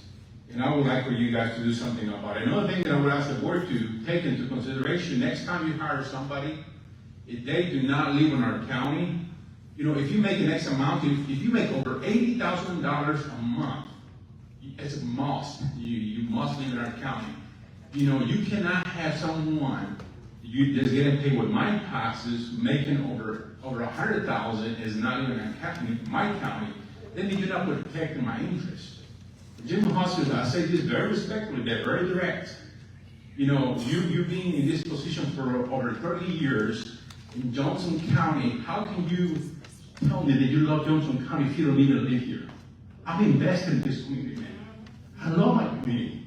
And I'm tired of seeing homeowners losing their homes, business people losing their business. You know what's going to open more business downtown? But with excessive property taxes, man, you really killing my dreams. You know, I always say the American dream is owning your home. But for so many people, you're making the American nightmare now. How are you going to pay your property taxes? We need to do something about it. And hopefully, very seriously ask again, you guys need to take into consideration, next time you hire somebody, over an X amount of money must live in our county. If not, it's like governor of Texas, not even in Texas, but governor from New Mexico, from Arizona. It doesn't work that way. How can you protect my interests if you don't live here? So I really ask for you guys to do something about that. And also, it must be a limit on property tax on how much you can increase from one year to the next. You know, another one is, I filed a protest. It took about over a year for them to come back to me. When they came back, they said we are doing the 28th next month to be paid on the 1st, which was Monday. I'm sorry you're out of time. Yeah.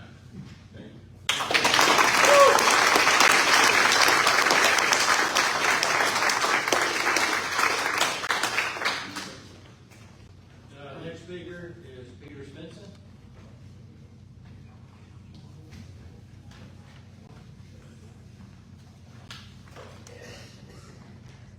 Don't start the clock yet,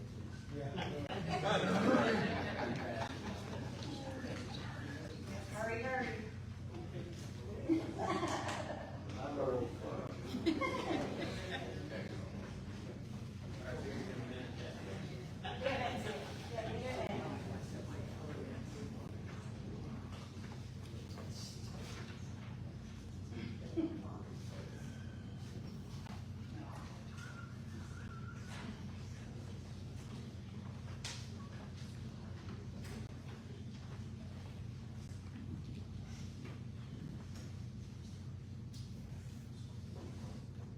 Okay.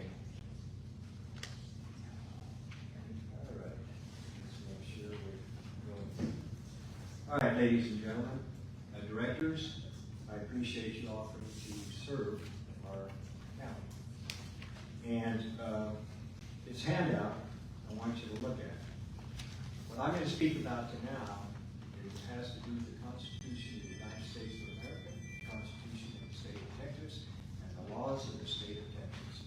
And you will find out from what I have to say that this CAD office is in serious violation of the law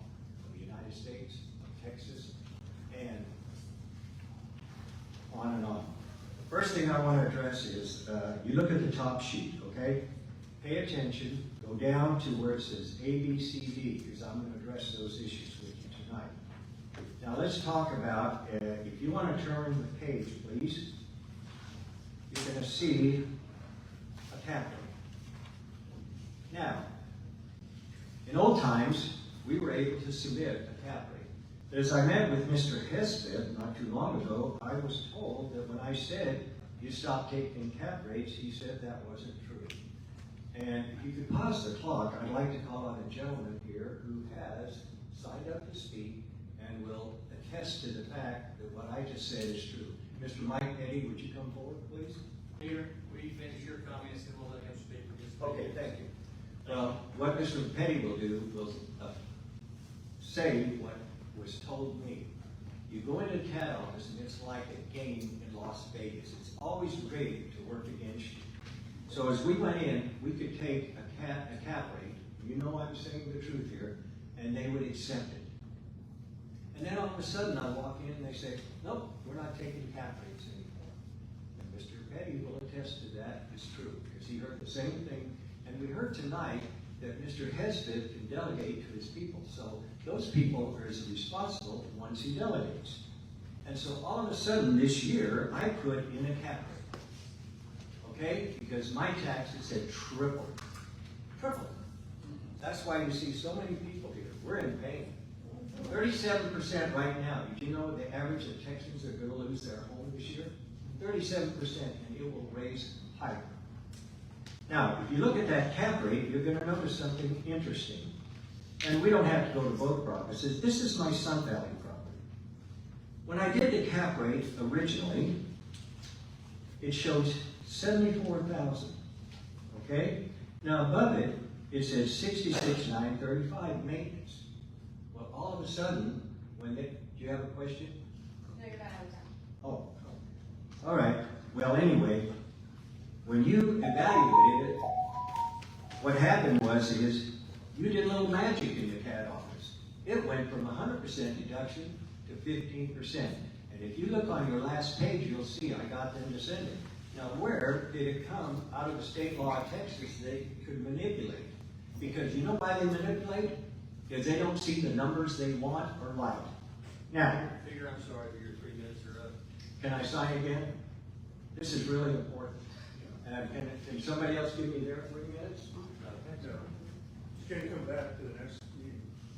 Well, that's not going to help the problems that we have here in Cleveland, Texas, ladies and gentlemen. Let's talk offline about how you can approach this. We can't answer questions right now.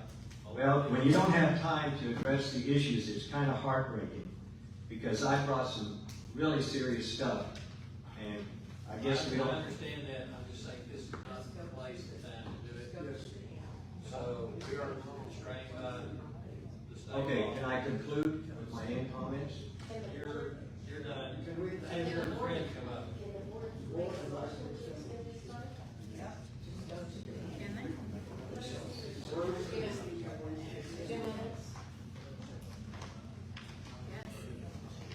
Slippery slope.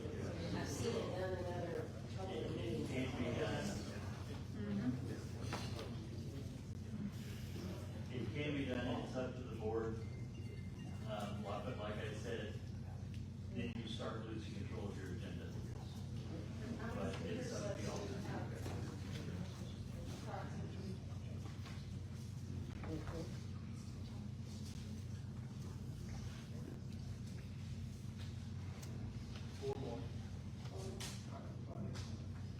I would like to make a motion to give Mr. Commissioner 2 more minutes. I think it's part tonight, to be clear, for. I have a motion to extend you 2 minutes, a second. All in favor? Aye. You got 2 minutes. Thank you. I'm going to make it quick. So on these laws and regulation, number 2, ignoring taxation shall and equal and uniform. Were you aware, directors, that in this CAD office, I have a gentleman here that is taxed per square foot at $275 a foot. I have another gentleman at $60.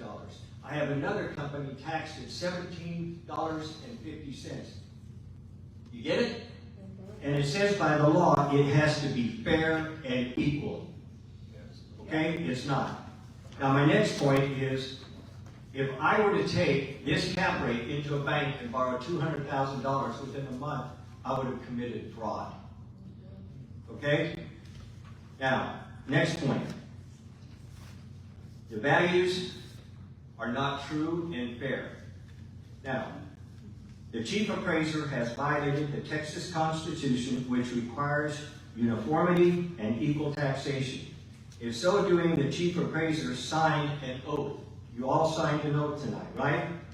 Violating of that oath is the third-degree felony. And as a member, reminder to every member of the CAD board, all of you have signed the same. I now make a motion that Mr. Hespeth be fired by just cause. Do I have a second? All in favor, would you raise your hand? Time is up. Thank you. Motion carried.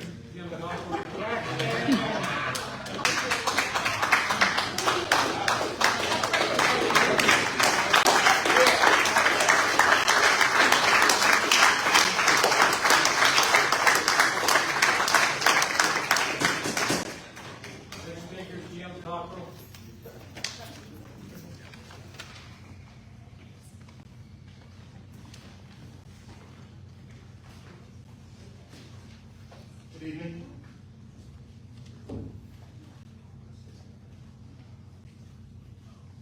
This is the third time that I've addressed this board with a request that you consider transitioning from an annual property tax appraisal to once every 3 years, as is permitted by law. With all due respect to the report that we heard earlier this evening about your ability to openly communicate, I am disappointed that no one from this board has responded by a text or an email or a phone call or even acknowledged this request. I wonder why it hasn't been placed on the agenda of a future meeting. So, to me, that speaks of lack of communication or lack of transparency, or you just don't frankly care what your constituents are concerned about. And that also is disappointing to me. Now, I recognize that responding affirmatively to this request may impose some hardships on the budgets of the taxing entities.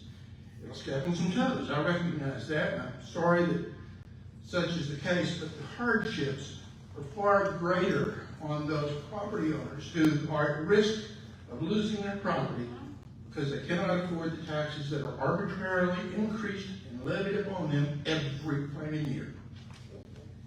If I have to choose between the inconvenience imposed upon the taxing entities by having them tighten their belts versus the property owners who are just trying to survive, I think I would require the taxing entities to live within a reasonable budget before I would expect a property owner to suffer the difficulties of trying to come up with money for exorbitantly high property tax appraisals. I'm here to tell you this evening, there is a reckoning coming for a lot of people, a lot of smart, dedicated people, a lot of people who feel that they've been ignored and abused, people who are frankly frustrated and even angry, who are working diligently behind the scenes to support significant reform in the property tax system, especially here in Johnson County. And I promise you that that we're not going to stop until we see that significant progress on that front. This board needs to decide who you represent. Do you represent the taxing entities who never have enough of our money to satisfy their wants and desires, or do you represent the taxpayers whose properties are held hostage every year to this legalized shell game? There's just no in between. Thank you.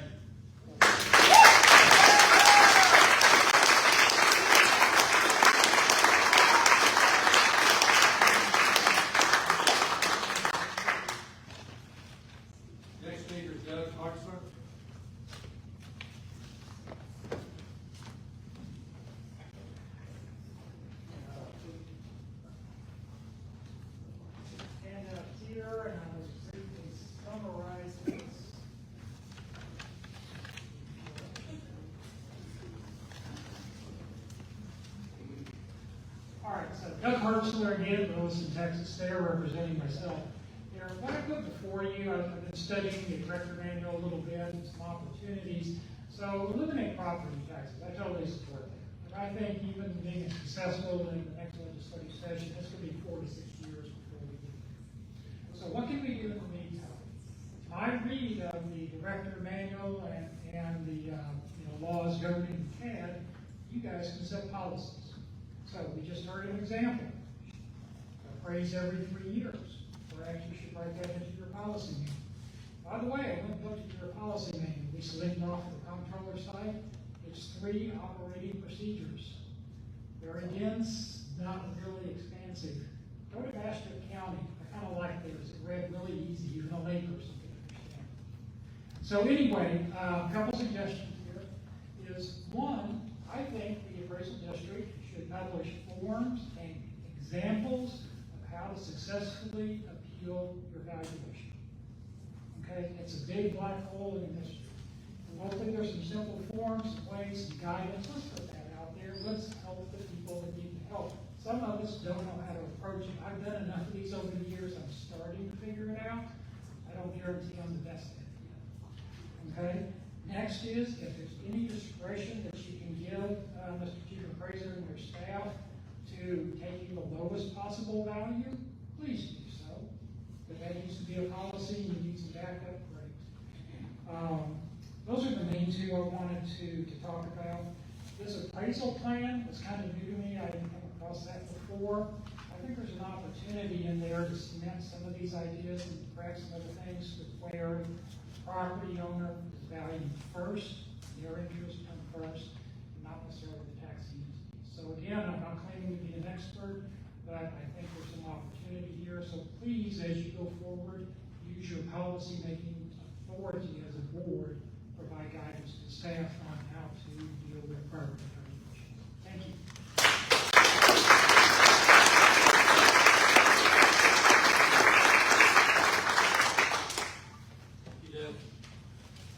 Michael Petty.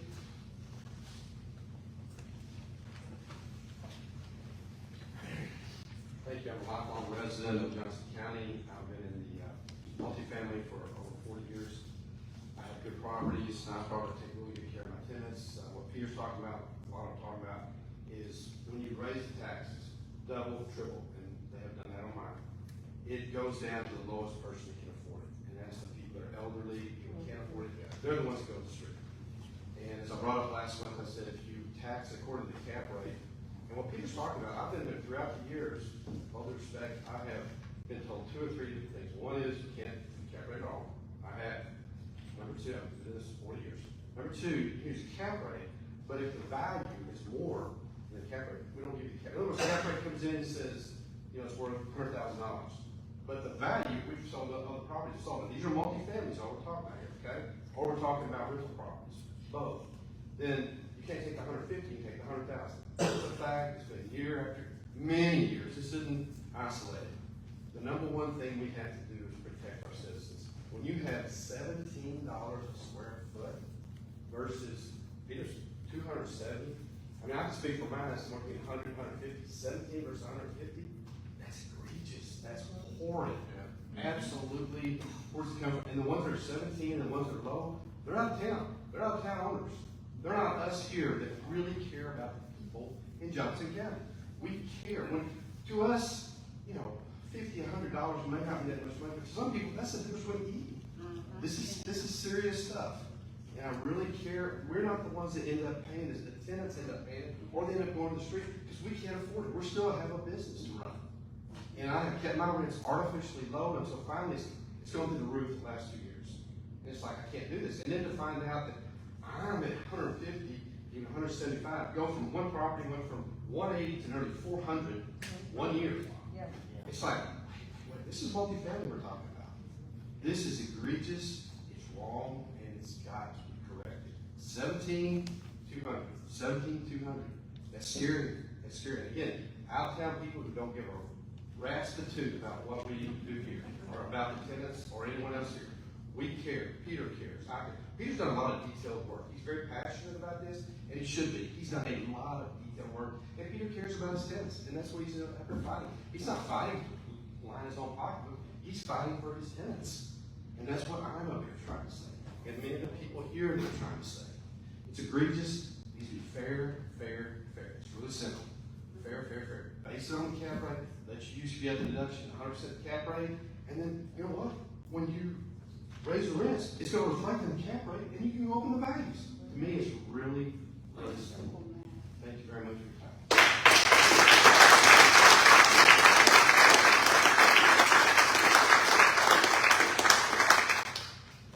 Stephen Nutley?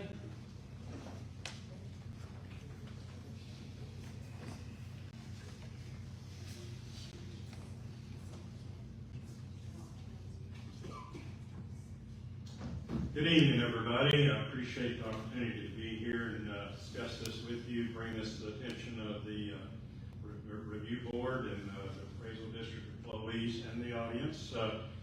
My complaint is on the opposite end of the spectrum. It's called tax evasion, and that's done through illegal, non-permitted pit mine quarries here in Johnson County. It's a statewide epidemic on all Texas counties.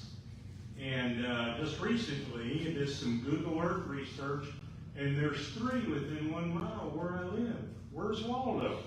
Anybody find him? They pop up all over the place. If you want a little tutoring, senior efforts, I'll tell you how to show you how to use Google Earth to find these things. But here's the point.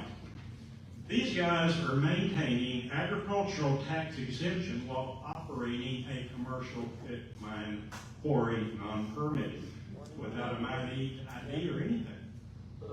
Now, the concern that I have, one of these, Jim Husband, as you recall, I approached you in 2023 numerous times, went into your office, said, here it is, and it's located at the intersection of 705 and 805, where it lies off of Power Market 3048.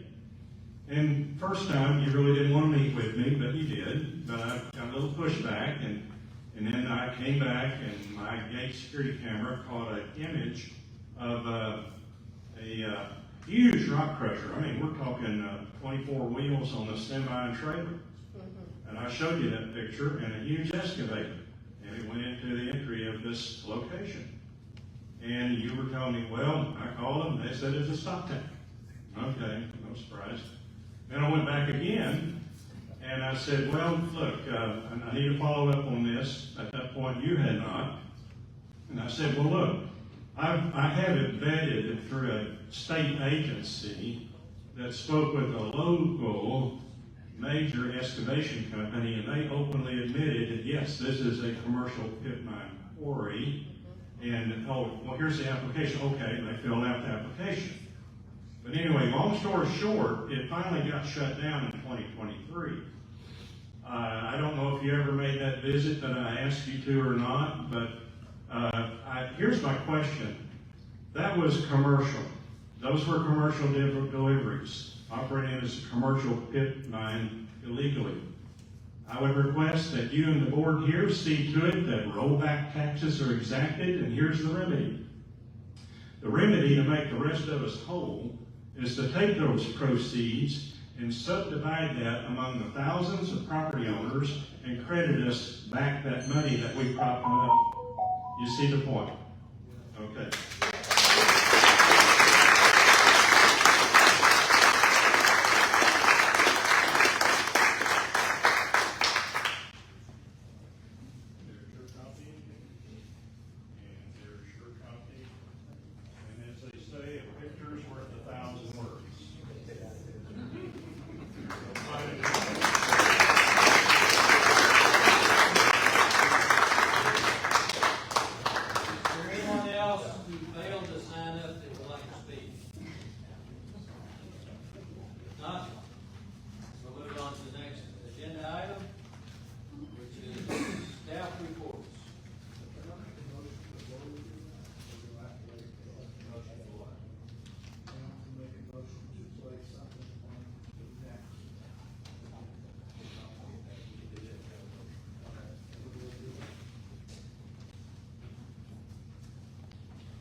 these are the new houses that were picked up, December 24, as you can see over the years. About 2,005 new houses throughout the county. Different entities. Jim, excuse me. Yes. If you would please, take your conversations out in the hallway. That includes the people by the door. Please, take your conversations out in the hallway, please.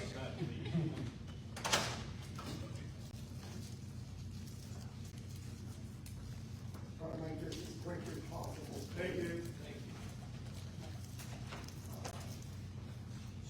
The next, these are the, five of the big flats that we had in 24,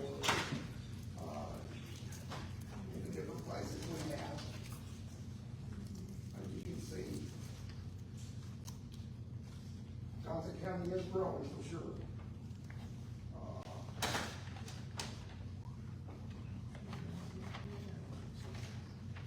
So for that previous section where it talks about new houses, is that, Those are new lots right there. are they certificates of occupancy or are they lots that are created? There are lots of plats. These plats. Maintenance apartments. This one I understand is plots, but the one before there's just the table. All the new houses, those are houses that we picked up over the years. The Okay. comparisons. So they're occupied. Yes, they could be vacant. We could ask a realtor, they're out there. The inventory could be up and down. But that's what's been going on in Johnson County for a while.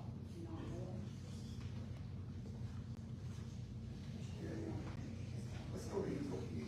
This is, Can I ask a question for you about the houses? It shows, 2023, we had 2,920 houses. Those are new houses, right? Do we know what the average occupancy is of the houses? Is it 2 people, 3 people, 4 people? So from a population standpoint, do we know any of that? you go by the records of the census, they'll say 2.5, if you have children, 2 adults. The average is. Yeah, 2.3 is. 2.3, okay. Yes. Some have more, some have less. Then we go to the next slide, and I know this is overview, so everybody can, this is what we have, in our budget for, which is pictometry. Eagle View flies it for us, and the thing about this, we pay for it in our budget, but the entities get to use it. So we don't have to go pay for it also. The police department, schools, all of those use it. So is it a seat license or is it, No, it's open. Are you asking if, we don't pay by the use, so we can set up as many users as.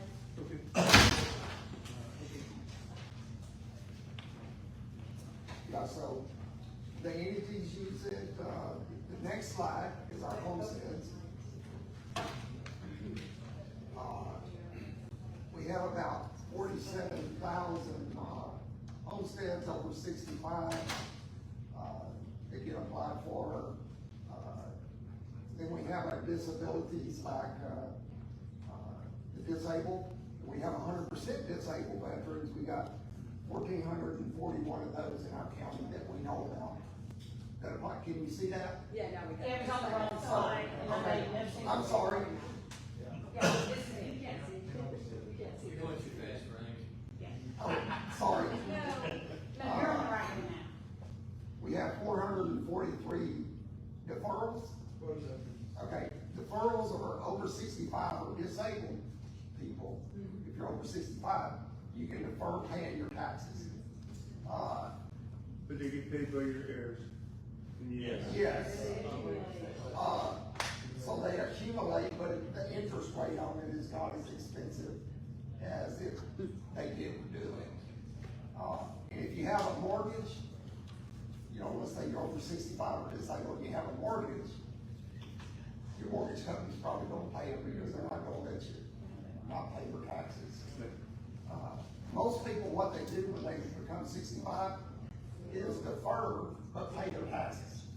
But if something happened and they were in a hospital, they're not gonna get hit with the 7% and all that. It's fine. Yeah, it drops from 1% per month interest down to 5% per annum. For the whole year, so, With no penalties. with no penalties on there. So that helps. You gotta do it, but you know, you need to let your heirs know it, because it's like 181 days, right? Yes. After they pass or move out of it to pay the taxes. So it's a good thing, but you wanna be, I would educate the people, be careful with it. So if they don't pay the taxes in 180 days, it goes to the courthouse then? No, They become subject to suit. they become subject to a lawsuit. Oh, We're not in the mood to, as far as I know, the collector's not in the mood to take property back. We don't want it. If it's an over 65 homestead, and I find out about it, it's not being filed. No, yeah, that's right. So, our protest, if you, that's our protest. And the protest, this year, we had about 16,514 protests. Over the last couple of years, we've had 22,000, 23. This year they had a circuit breaker, like the homestead exemption. If you have a homestead, your market value can go up on your property, but your taxable, unless you had something to do, you know, can go up 10%. The taxable part down at the bottom, not the market. The market can go up, but down here. So this year. Educate on that. Okay. Educate the public on that. Yeah. You don't do that. Okay. We're trying to get more out there. I'm just saying. Okay, I know. Sorry, but this is not Oh, I'm audience sorry. participation. I answered your question, but we're working on putting more information out there. The circuit breaker, I think helped, you know, we've heard a lot on the rent houses and stuff like that, and when they went up, and I know some other stuff, but the ones that were low and they went up, if it goes over 20%, the property was under $5 million in 24, they could get a 20% circuit breaker. There's been discussion, that's a 3-year circuit breaker right now. 24, 25, 26, if the state meets in January, they can extend that. They can change what it is. The state could also change the homestead cap loss to 5%, they could change it to 1%. Whatever they do, we have to do that. If they change the system, which they can, that's when you want to talk to your legislature and the new one that was just elected. Talk to them and say, hey, I want this, and get them to change the law. So this is part of my report. Then we can do what they say. I mean, they control it. Their legislature controls how things are gonna be on certain things. So the change, you know, people wanna get rid of property tax. To do that, you're gonna have to go to the state of Texas and get them to say, we're not gonna have no property tax, we're gonna do it a different way. They have to do that. So, that's what that is, that's a little thing, but we'll do more on our website. We're trying to get more and more out there. Amy, do you have anything to report on your radio?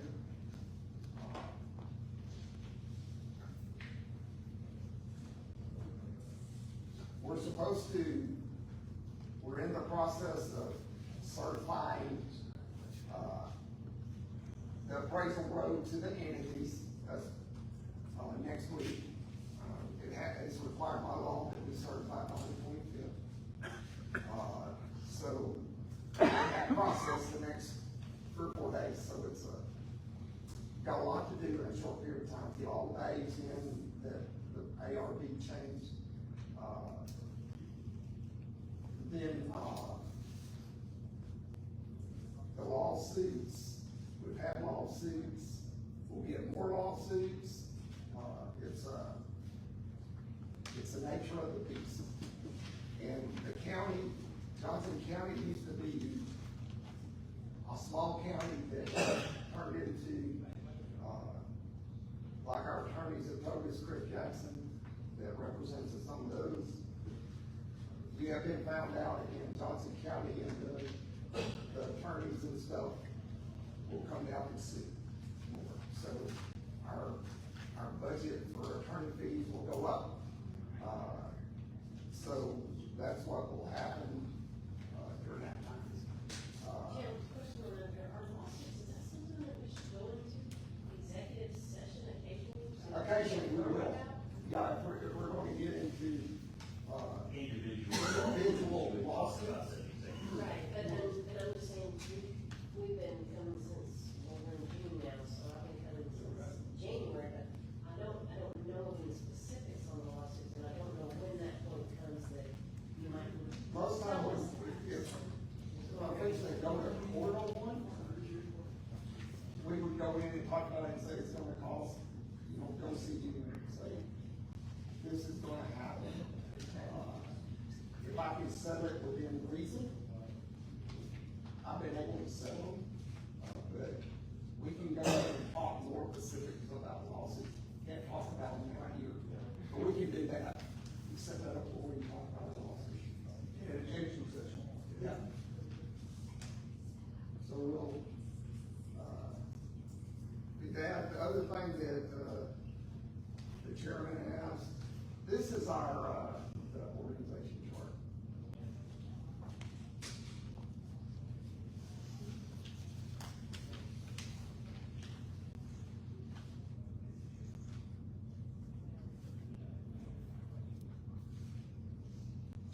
I requested that they show an org chart, explain the structure, the roles and responsibilities, so that I can get a better handle, the board can get a better handle on what the organization looks like and how it operates. And this is ever changing, never forgetting, okay, never forgetting that taxpayers are there, okay? I've been around a long time. I don't forget the taxpayers. I mean, I won't even go into that session. I know the taxpayers are there. I know the taxing entities are there. This is what happens from that point. We have a board of directors. They have one employee. That's me. The appraisal review board will now be put on by the board of directors. The applications will go through the TLO. If somebody wants to apply, y'all can give them an application. Y'all will handle that. I have nothing to do with anybody on that ARB. Then the taxpayer liaison officer is under y'all. So you really have three things there. Okay? After that, I have an administrative director, which is Jessica. She has an assistant that works on things. And then we have our bookkeeper. It's on this side over here. That's an APA. Yes. So that's county. Yes. Okay. Appraisal operation director, an appraisal operation assistant director, and then appraisal staff. Who's the appraisal operations director? Janice Lee. We put the names on things, but this I just gave an overview. Okay. Brittany is the appraisal operation assistant director, and then we have our appraisal staff. How many appraisal staff are there? Come them all,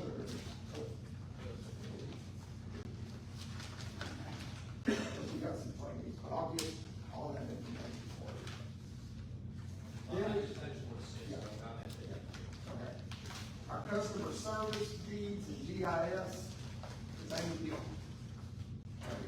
If you have a mapping problem, a D problem, computer problem, any problem, we send it to there. Yes, we have a coordinator that helps her, and then we have those 3, 4, trying to get a full-time, another one, to do all of that. Draw the maps, do all that for us. They do a very good job. Our data operations director is also, has the ARB coordinator, because you have the ARB, but the individuals that get all the work done is our staff. We pay that staff. Then they have, she has a coordinator in data entry that looks over 3 people to get all the data in that the appraisers send to us.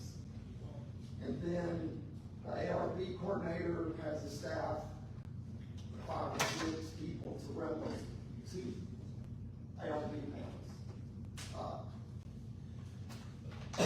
So that's basically the way we do things in office. The first question that comes to mind is, we have responsibility to direct the appraisal review board. I don't even know who they are. I looked it up online. They're all on the website. They're on the website. Well, what I'm driving at is I'd like to meet Yeah. with them. And see who they are, and because, I get a feeling we're gonna be doing some evaluating. And, at least I'd like to know those people that have The meeting is just fine. The problem that you run into, do I still need to raise my voice? No. The problem that you run into when you have discussions between the board and ARB members is that any of them, you need to keep the discussions. That needs to go away. Yeah, you need to keep the discussions to general topics and not value. Yeah. That is just fine. But when you start mentioning value, if anybody feels like they're being pressured one way or the other, that could be a concern. But yes, there's no problem with you meeting them. You will be talking with the TLO and looking at applications. You may even want to talk to people just to see them and get some feel of how they are. But again, those discussions need to be very But we're gonna have to clear. do annual performance for. Yes, based on information that is given to you by the TLO. Yes, We gotta you'll be doing some stuff. raise their So- Yeah. So we get a third down report. Yeah. Yeah, I mean, because you will be the ones, yeah, I mean, you will be the ones ultimately responsible for Yeah, I get that. For doing It's up that. to me. Plus, this year we have a database that's been set up that shows how each ARB member voted in each one of the hearings. And you'll have that available as But well. we have no context specifically on what happened to me because we're not allowed to know. That's a double blind. It can't work that way. We can't just go through the TLO. Right. If I'm gonna do somebody's performance review, I've gotta talk to them and see how I think they're doing. Again, you need to be careful about what you say about values. I'm gonna talk about that. Yeah. Well, we Okay. can't, I mean, we can get an overview of the data, and I. You'll have an overview of the data. Right, sure. We have to tread very carefully because our friends in Austin set these laws up, Yeah. and I don't know about you, I don't want to cross those guys. No, that's all I And anybody can sit in on any hearing, public or y'all, and watch it, without saying a word. He said Yes, yes, correct. You can sit in on it. And if I seem too hesitant, keep in mind that part of my job is to keep y'all out of trouble. Yeah, thank you. They said we can sit in on an ARB hearing. We can't say anything, we can't communicate body language or anything else, we just listen. But the reason, What is this, China? The reason why Jim doesn't go into those ARB hearings and he has staff go in there is he doesn't want the ARB also to feel pressure in one way or another. So he just has a staff member in there to present the appraisal. Yeah, we could probably work with Jennifer and work something out that would be satisfactory. but the reason the ARB, the appraisal review board is under y'all, it's not like you're gonna rule over them, it's that you appoint them. Yeah. So that's why I put it on there. So, we evaluate your guys. Yeah, but I'm just saying, he wanted to drop it off the line, and we put it there because, y'all uphold it. Yeah, I was making a point. Yes. But that's all I have, gentlemen, and ladies. Move to adjourn? No. We saw Investment assets. Oh.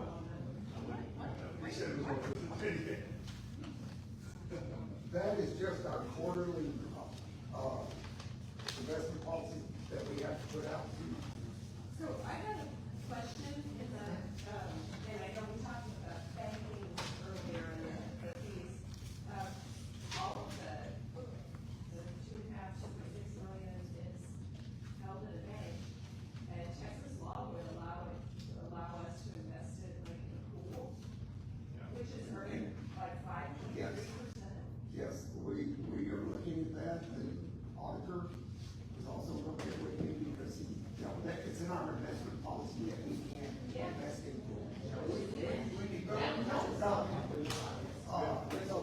Rather than having all that money sitting, I think we end up with a great bank that's not paying off. Yes.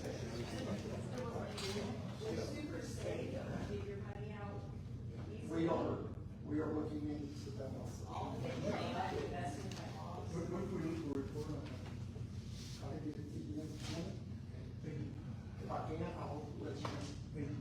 You know, we're working on everything that y'all asked us about. So do we have to make a motion here? Yes, you will, when we get ready to do it, yes. Y'all will have the, we'll bring it to you, to the board. Because there are tools you can. Yes, choose there from. are. So like, as part of that, you know, which ones have you considered?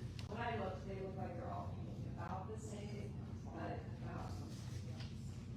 maybe just see if they're beneficial to all. I mean, if I could earn, like 3% on my money, but virtually no risk, I do it. And then we go to our investment policy in schools, you know, every 2 years we have to go. Yeah.